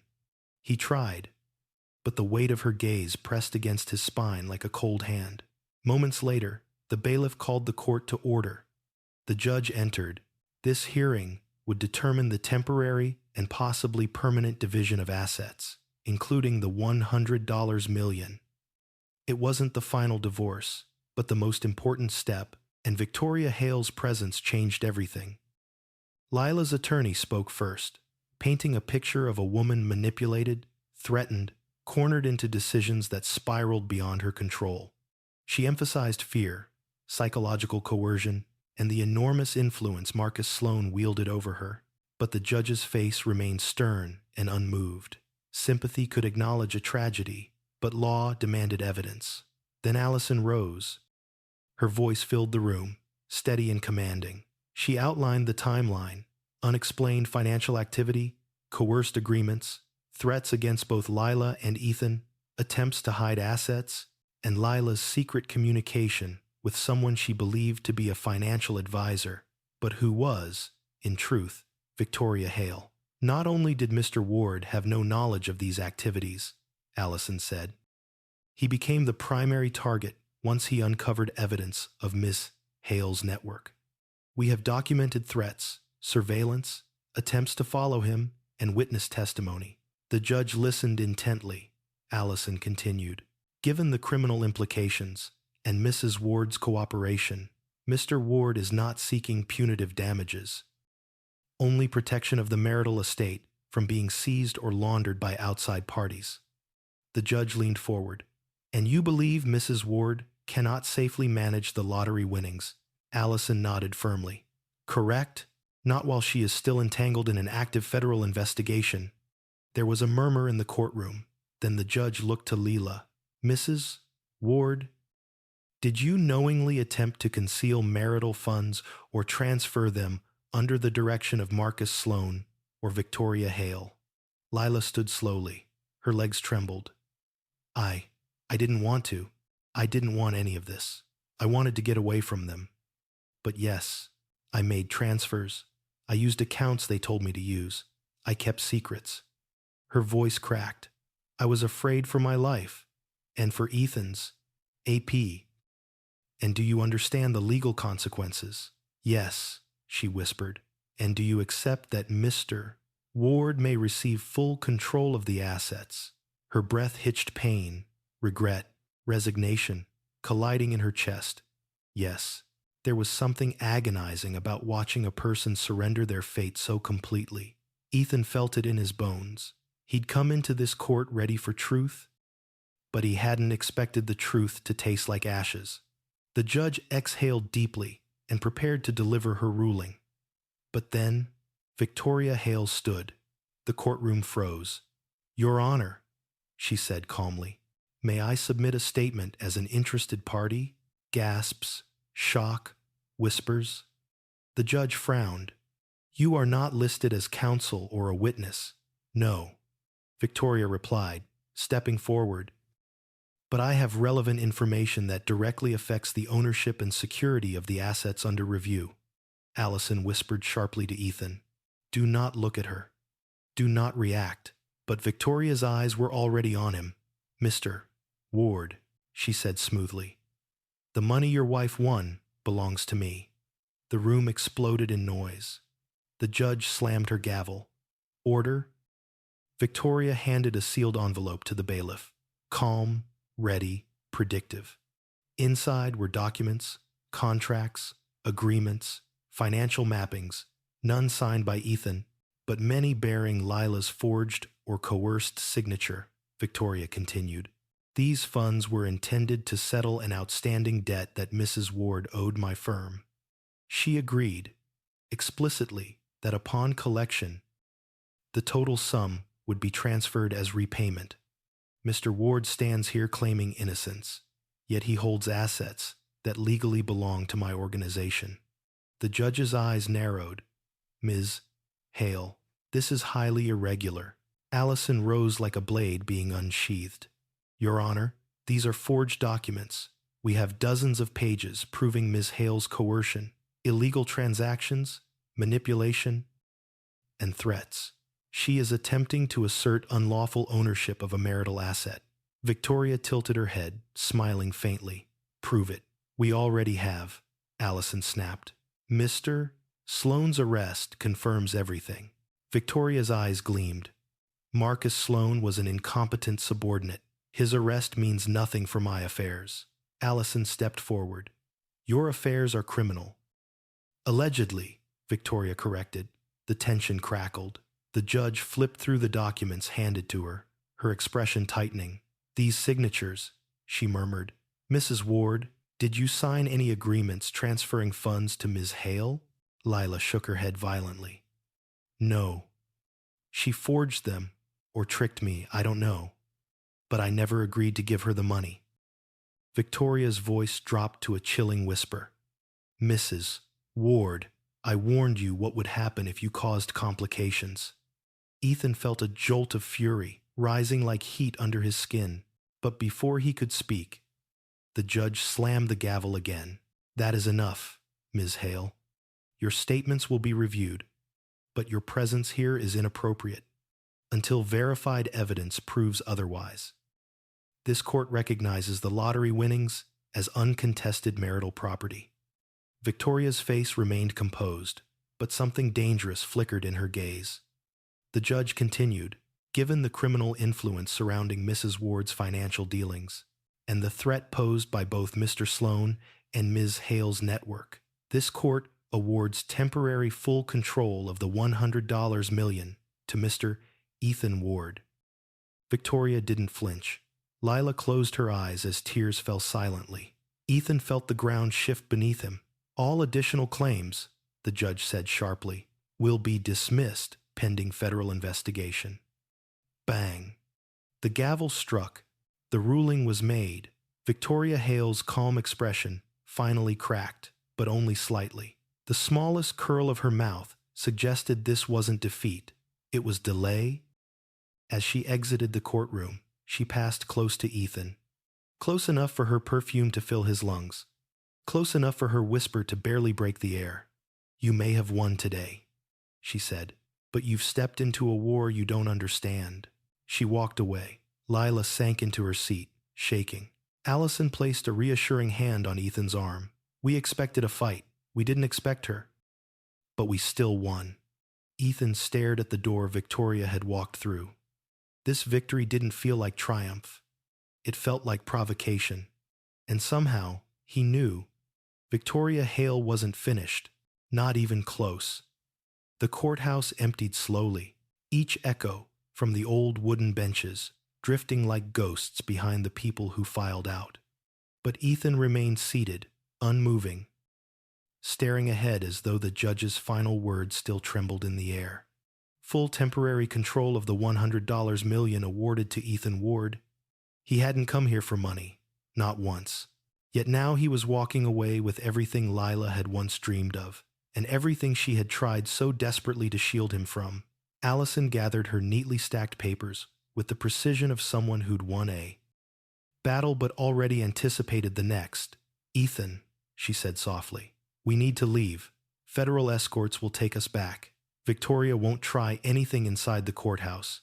But outside. She didn't finish. She didn't need to. Ethan rose slowly. Lila stood across the room, small and fragile in a way he had never seen. She wasn't looking at him. She was looking at her hands, as if they no longer belonged to her. He approached her cautiously. Lila. She flinched at the sound of his voice, but lifted her eyes anyway. I didn't lose the money, she whispered. I lost you. He inhaled deeply, a knot forming painfully in his chest. I don't know what happens between us now. I honestly don't. But losing everything wasn't your punishment. She gave a bitter smile. It feels like one. Before Ethan could respond, the courtroom doors burst open. Federal agents rushed in, 3 of them. Armed, urgent, Ward, Ms. Crane. We need to move, now. Ethan stiffened. What happened? One agent approached quickly, lowering his voice. Victoria Hale slipped surveillance. She left the courthouse and vanished before our team could relocate. We believe she had a vehicle waiting. She's gone. Allison cursed softly. Of course she is. That woman doesn't stay anywhere. She isn't in control. Another agent added. We intercepted a coded communication minutes ago. We think she's mobilizing. Not sure how or what, but she's not retreating. Lila paled. She's coming after Ethan. I know she is. Ethan glanced at her. Why me? Lila swallowed. Because she thinks you're the only one left who can move the money. She knows the court sealed my access. She knows agents are watching me. So she'll come for you. Allison placed a steady hand on Ethan's shoulder. Let's go. We have protective custody arranged. We'll reassess once we're secure. But Ethan didn't move right away. Something heavy pressed behind his ribs. He wasn't afraid for himself. He was afraid for the reckoning he knew was coming. The agents flanked them as they exited the courtroom, guiding them down a quieter corridor and toward a service elevator to avoid the press swarming the main stairs. Cameras flashed near the front entrance. Reporters shouted questions about the lottery, the criminal ring, the divorce. Ethan kept his head low, but every flash reminded him that his life, once painfully ordinary, was now the beating heart of a scandal bigger than anything he'd imagined. Inside the elevator, Lila hugged her arms tightly. Ethan, I truly thought I could keep you out of this. I thought leaving you would make you invisible to them. He looked at her, sadness softening his voice. You didn't make me invisible. You made me alone. She closed her eyes. I know. The elevator doors opened into the underground parking garage, where 3 black SUVs waited. The tension in the air was electric, humming like a storm about to break. As agents spread out to secure the perimeter, Ethan saw something he wasn't ready for. Marcus Sloan. Not in person, on a large screen mounted in the garage security station. News footage. He was being transported to a different holding facility. Cameras captured him in handcuffs, surrounded by armed officers. Yet he didn't look defeated. He looked amused. A faint, knowing smile lingered at the corner of his mouth. Ethan felt a chill crawl up his spine. Allison followed his gaze. Ignore him? Marcus isn't the problem anymore. But as she spoke, the news anchor's voice carried through the garage. Authorities believe Sloan's unexpected arrest may trigger retaliation within the network. Federal officials warn that his silence may not last unless. The footage cut to static. An agent turned the monitor off. We need to go now. Everyone moved toward the SUVs. Ethan reached for the door handle. The lights went out. All at once, total darkness swallowed the garage. Get down, an agent shouted. Ethan ducked, heart lurching. His breath caught in his throat as footsteps echoed soft, deliberate, controlled. A voice broke the silence, smooth, feminine, chilling. You disappoint me, Lila. Lila's breath hitched. Victoria. The lights flickered on. Dim, emergency lighting, bathing the garage in an eerie red glow. Victoria Hale stepped from behind a concrete pillar, flanked by 2 men in tailored black suits. Not thugs, professionals.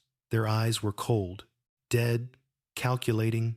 Allison immediately stepped in front of Ethan and Lila. "Hail, this is a federal secured zone. Leave now." Or, Victoria lifted a hand, silencing her. "Please, spare me the theatrics. Neither of you are leaving." Ethan straightened, anger replacing shock. "You're too late," the judge ruled. "I have control of the money." Victoria smiled slowly. "Oh, Ethan. Sweet, innocent Ethan. You have control on paper, but I have everything else." One of her men held up a tablet. A single screen displayed an access prompt. Bank credentials? Routing codes? "Something sophisticated, dangerous," Victoria explained calmly. "The lottery funds have not been released to you yet. They are held in a temporary state, pending identity and claim verification. All I need is one transfer, one authorization, and the $100 million is mine." "All you need," Ethan said through clenched teeth, "is me." "Exactly," she purred. The agents drew their weapons instantly. But Victoria didn't flinch. Her eyes locked onto Ethan's with the unsettling certainty of someone who already controlled the outcome. "You're going to give me access, not because I'm threatening you, though I am, but because Lila is the one who signed the original agreements with me. Her name is on every fraudulent document, her voice on every call Marcus ever made. If I release those recordings, she goes to prison." Lila gasped. "No, please." Victoria tilted her head. "I gave you chances to obey, Lila. You chose defiance. Now your husband will pay the debt." Ethan felt something ignite in his chest, something primal, protective, furious. "You don't get to destroy her life," he growled. "I already did." Victoria replied simply. "Now I'm finishing what she started." Before Ethan could speak, agents stepped between them, raising their weapons. Allison whispered urgently, "Ethan, stall her. Backup is coming." Victoria saw the movement, smiled faintly, and clicked her tongue. "You think I didn't plan for federal interference? The safe house you're headed to, compromised. Your route, predictable. Your team, overconfident." Her men raised small devices, signal jammers. The agents' radios crackled into static. Allison's eyes widened. She anticipated everything. Ethan stepped forward, anger overriding fear. "Then why reveal yourself now?" he demanded. "You could have disappeared with the money already." Victoria's smile sharpened. "Because I don't disappear, Ethan. I collect." She nodded to her men. "Bring him." The two men advanced. Ethan squared his shoulders, prepared to fight even if it meant losing. But before the men reached him, a deafening blast of sound filled the garage. Not gunfire, a bullhorn. Federal agents, stand down. Dozens of tactical officers swarmed the ramps, weapons raised, forming a perimeter faster than Victoria could react. She scowled real fury, breaking through her mask. "Move in," an agent shouted. Her men grabbed her, pulling her backward, trying to escape, but they were trapped. Confusion erupted, shouts, weapons drawn. Orders shouted over each other. Victoria glared at Ethan with venomous clarity. "This is not the end," she hissed. Then she vanished behind her men as tactical teams swarmed. Ethan stood frozen, heart pounding, watching chaos unfold around him. Lila collapsed to her knees, sobbing. Allison placed a firm hand on Ethan's shoulder, grounding him. "You held your ground," she said quietly. "This could have gone very differently." But Ethan barely heard her. He was staring into the shadows where Victoria disappeared, knowing deep in his gut that she wasn't defeated. Not yet. Not even close. Tonight he survived. Tomorrow he would have to win. The world did not slow down after Victoria Hale slipped into the shadows of the parking garage. If anything, it spun faster, pulled by forces Ethan had never asked to face. Within minutes of the tactical team's arrival, agents swarmed the perimeter, escorting him, Lila, and Allison into armored vehicles. The chaotic swirl of sirens, shouted orders, and flashing emergency lights blurred into a single rush of color and sound. But inside the armored vehicle, silence fell heavy. Ethan sat rigid beside Lila, while Allison spoke urgently with an agent across from them.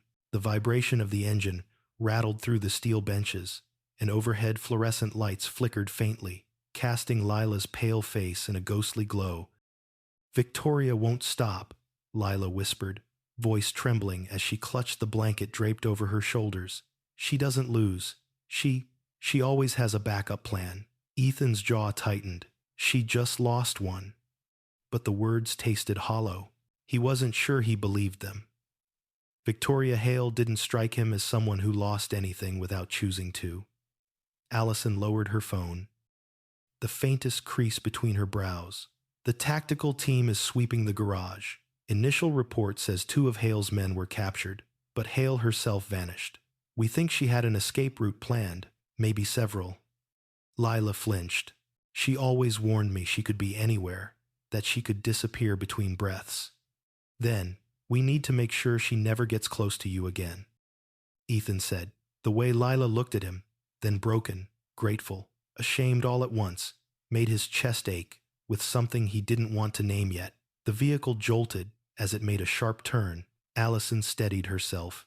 "We're being moved to a high-security facility for temporary holding, just until we can confirm tonight's breach wasn't part of something larger." Ethan nodded numbly. But as the minutes crawled by, the adrenaline began to ebb, leaving behind exhaustion so heavy it felt like a lead weight pressing against his ribs. He rested his head back against the metal wall, closing his eyes. That's when he saw it. Not a memory, a realization. Everything, every lie, every threat, every twist had started with fear. Lila's fear, Marcus's greed. Victoria's empire built on the trembling hands of desperate people, and somewhere in the middle of all of it was him. A man who wanted nothing but a simple life, a stable marriage, and enough love to fill the cracks that hardship had carved. Instead, he found himself clutching the reins of a fortune that had nearly destroyed them both. He opened his eyes. The armored convoy pulled into a secure underground facility, a fortified concrete labyrinth with heavy blast doors, biometric locks, and armed guards lining the entry corridor. Inside, the air smelled of metal and sterilized surfaces.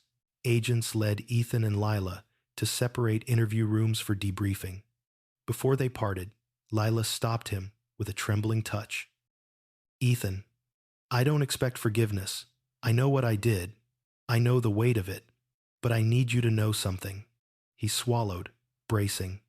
"I never married you for money or stability or anything selfish," she whispered. "I married you because you were the only person who ever made me feel safe. And when I wasn't safe anymore, I thought leaving would save you. I see now that I only destroyed us both." Her voice cracked. "Whatever happens next, I want you to live. Really live. Don't let my mistakes anchor you." Ethan didn't speak for a long moment.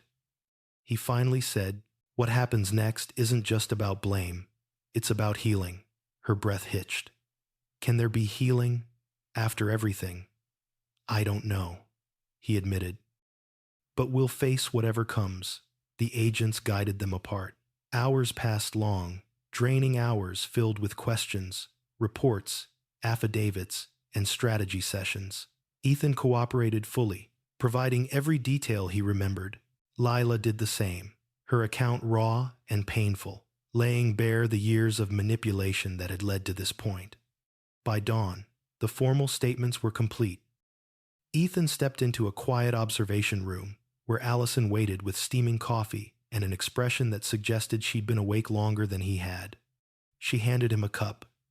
"You're officially done for now." He sank into the chair opposite her. "Is she okay? All things considered?" "Yes." Allison hesitated. "She's not being charged with anything. Not now. She's being treated as a cooperating witness under duress, but her choices still have consequences." He nodded slowly. "I know." Allison leaned forward. "Ethan, there's something we need to discuss." A knot tightened in his chest. "The judge's ruling yesterday remains in effect unless appealed. As of this morning, you still hold full legal control of the lottery funds. She paused. And the federal investigation requires those funds to be secured by someone unconnected to the criminal network, which means me, Ethan murmured. Which means you, she confirmed. And likely for a long time. Ethan stared at the surface of his coffee, the ripples in it disturbed by the subtle tremor of his hands. He'd never wanted wealth. He'd wanted peace. But maybe this money wasn't a curse anymore. Maybe it was a tool, a lifeline, a beginning. Not just for him, but maybe for Lila too. When he finally spoke, his voice was steadier than he felt. What happens next? Allison smiled faintly. You go home, or somewhere safe. You start rebuilding. He let out a soft, incredulous laugh. Rebuilding what? Allison regarded him with gentle eyes. As if she understood the question went deeper than property or finances. Your life. He swallowed hard. But before he could respond, a soft knock came at the door. A federal agent entered. Mr. Ward, you're cleared to leave. Ethan stood. His legs felt heavy. But there was something else, a strange sense of forward momentum. Like a door had opened, even though everything behind it still felt uncertain. Allison walked him toward the exit. At the doors, she stopped him. Ethan. He turned. You survived something that destroys most people. He exhaled, shaky. It doesn't feel like surviving. It will, she said. And when you're ready, the future will be there. Outside, early sunlight spilled over the horizon. It was cold, crisp, and achingly real. Ethan stepped into it slowly, breathing air that didn't taste like fear for the first time in months. Lila remained inside, speaking with agents. That conversation, whatever was left between them, could wait. For now, she was safe, he was safe, and Victoria Hale, well, she was unfinished business. But that was for another day. Ethan walked into the quiet morning with a strange mix of exhaustion and hope twisting inside him. His life had been torn apart, reassembled, and torn apart again. But now, finally, he was ready to build something new. Not from fear, not from desperation, from strength, from clarity, from the knowledge that he had faced darkness and emerged carrying the light, and the $100 million. It was no longer a weapon, it was a second chance. For him, for whoever he chose to become, for the life he hadn't yet lived. Even in the darkest seasons of life, the truth has a way of pulling us back toward the light. Ethan's journey reminds us that betrayal, fear, and loss do not define who we become. Our choices afterward do. Healing isn't about erasing the past. It's about reclaiming our strength, one honest step at a time.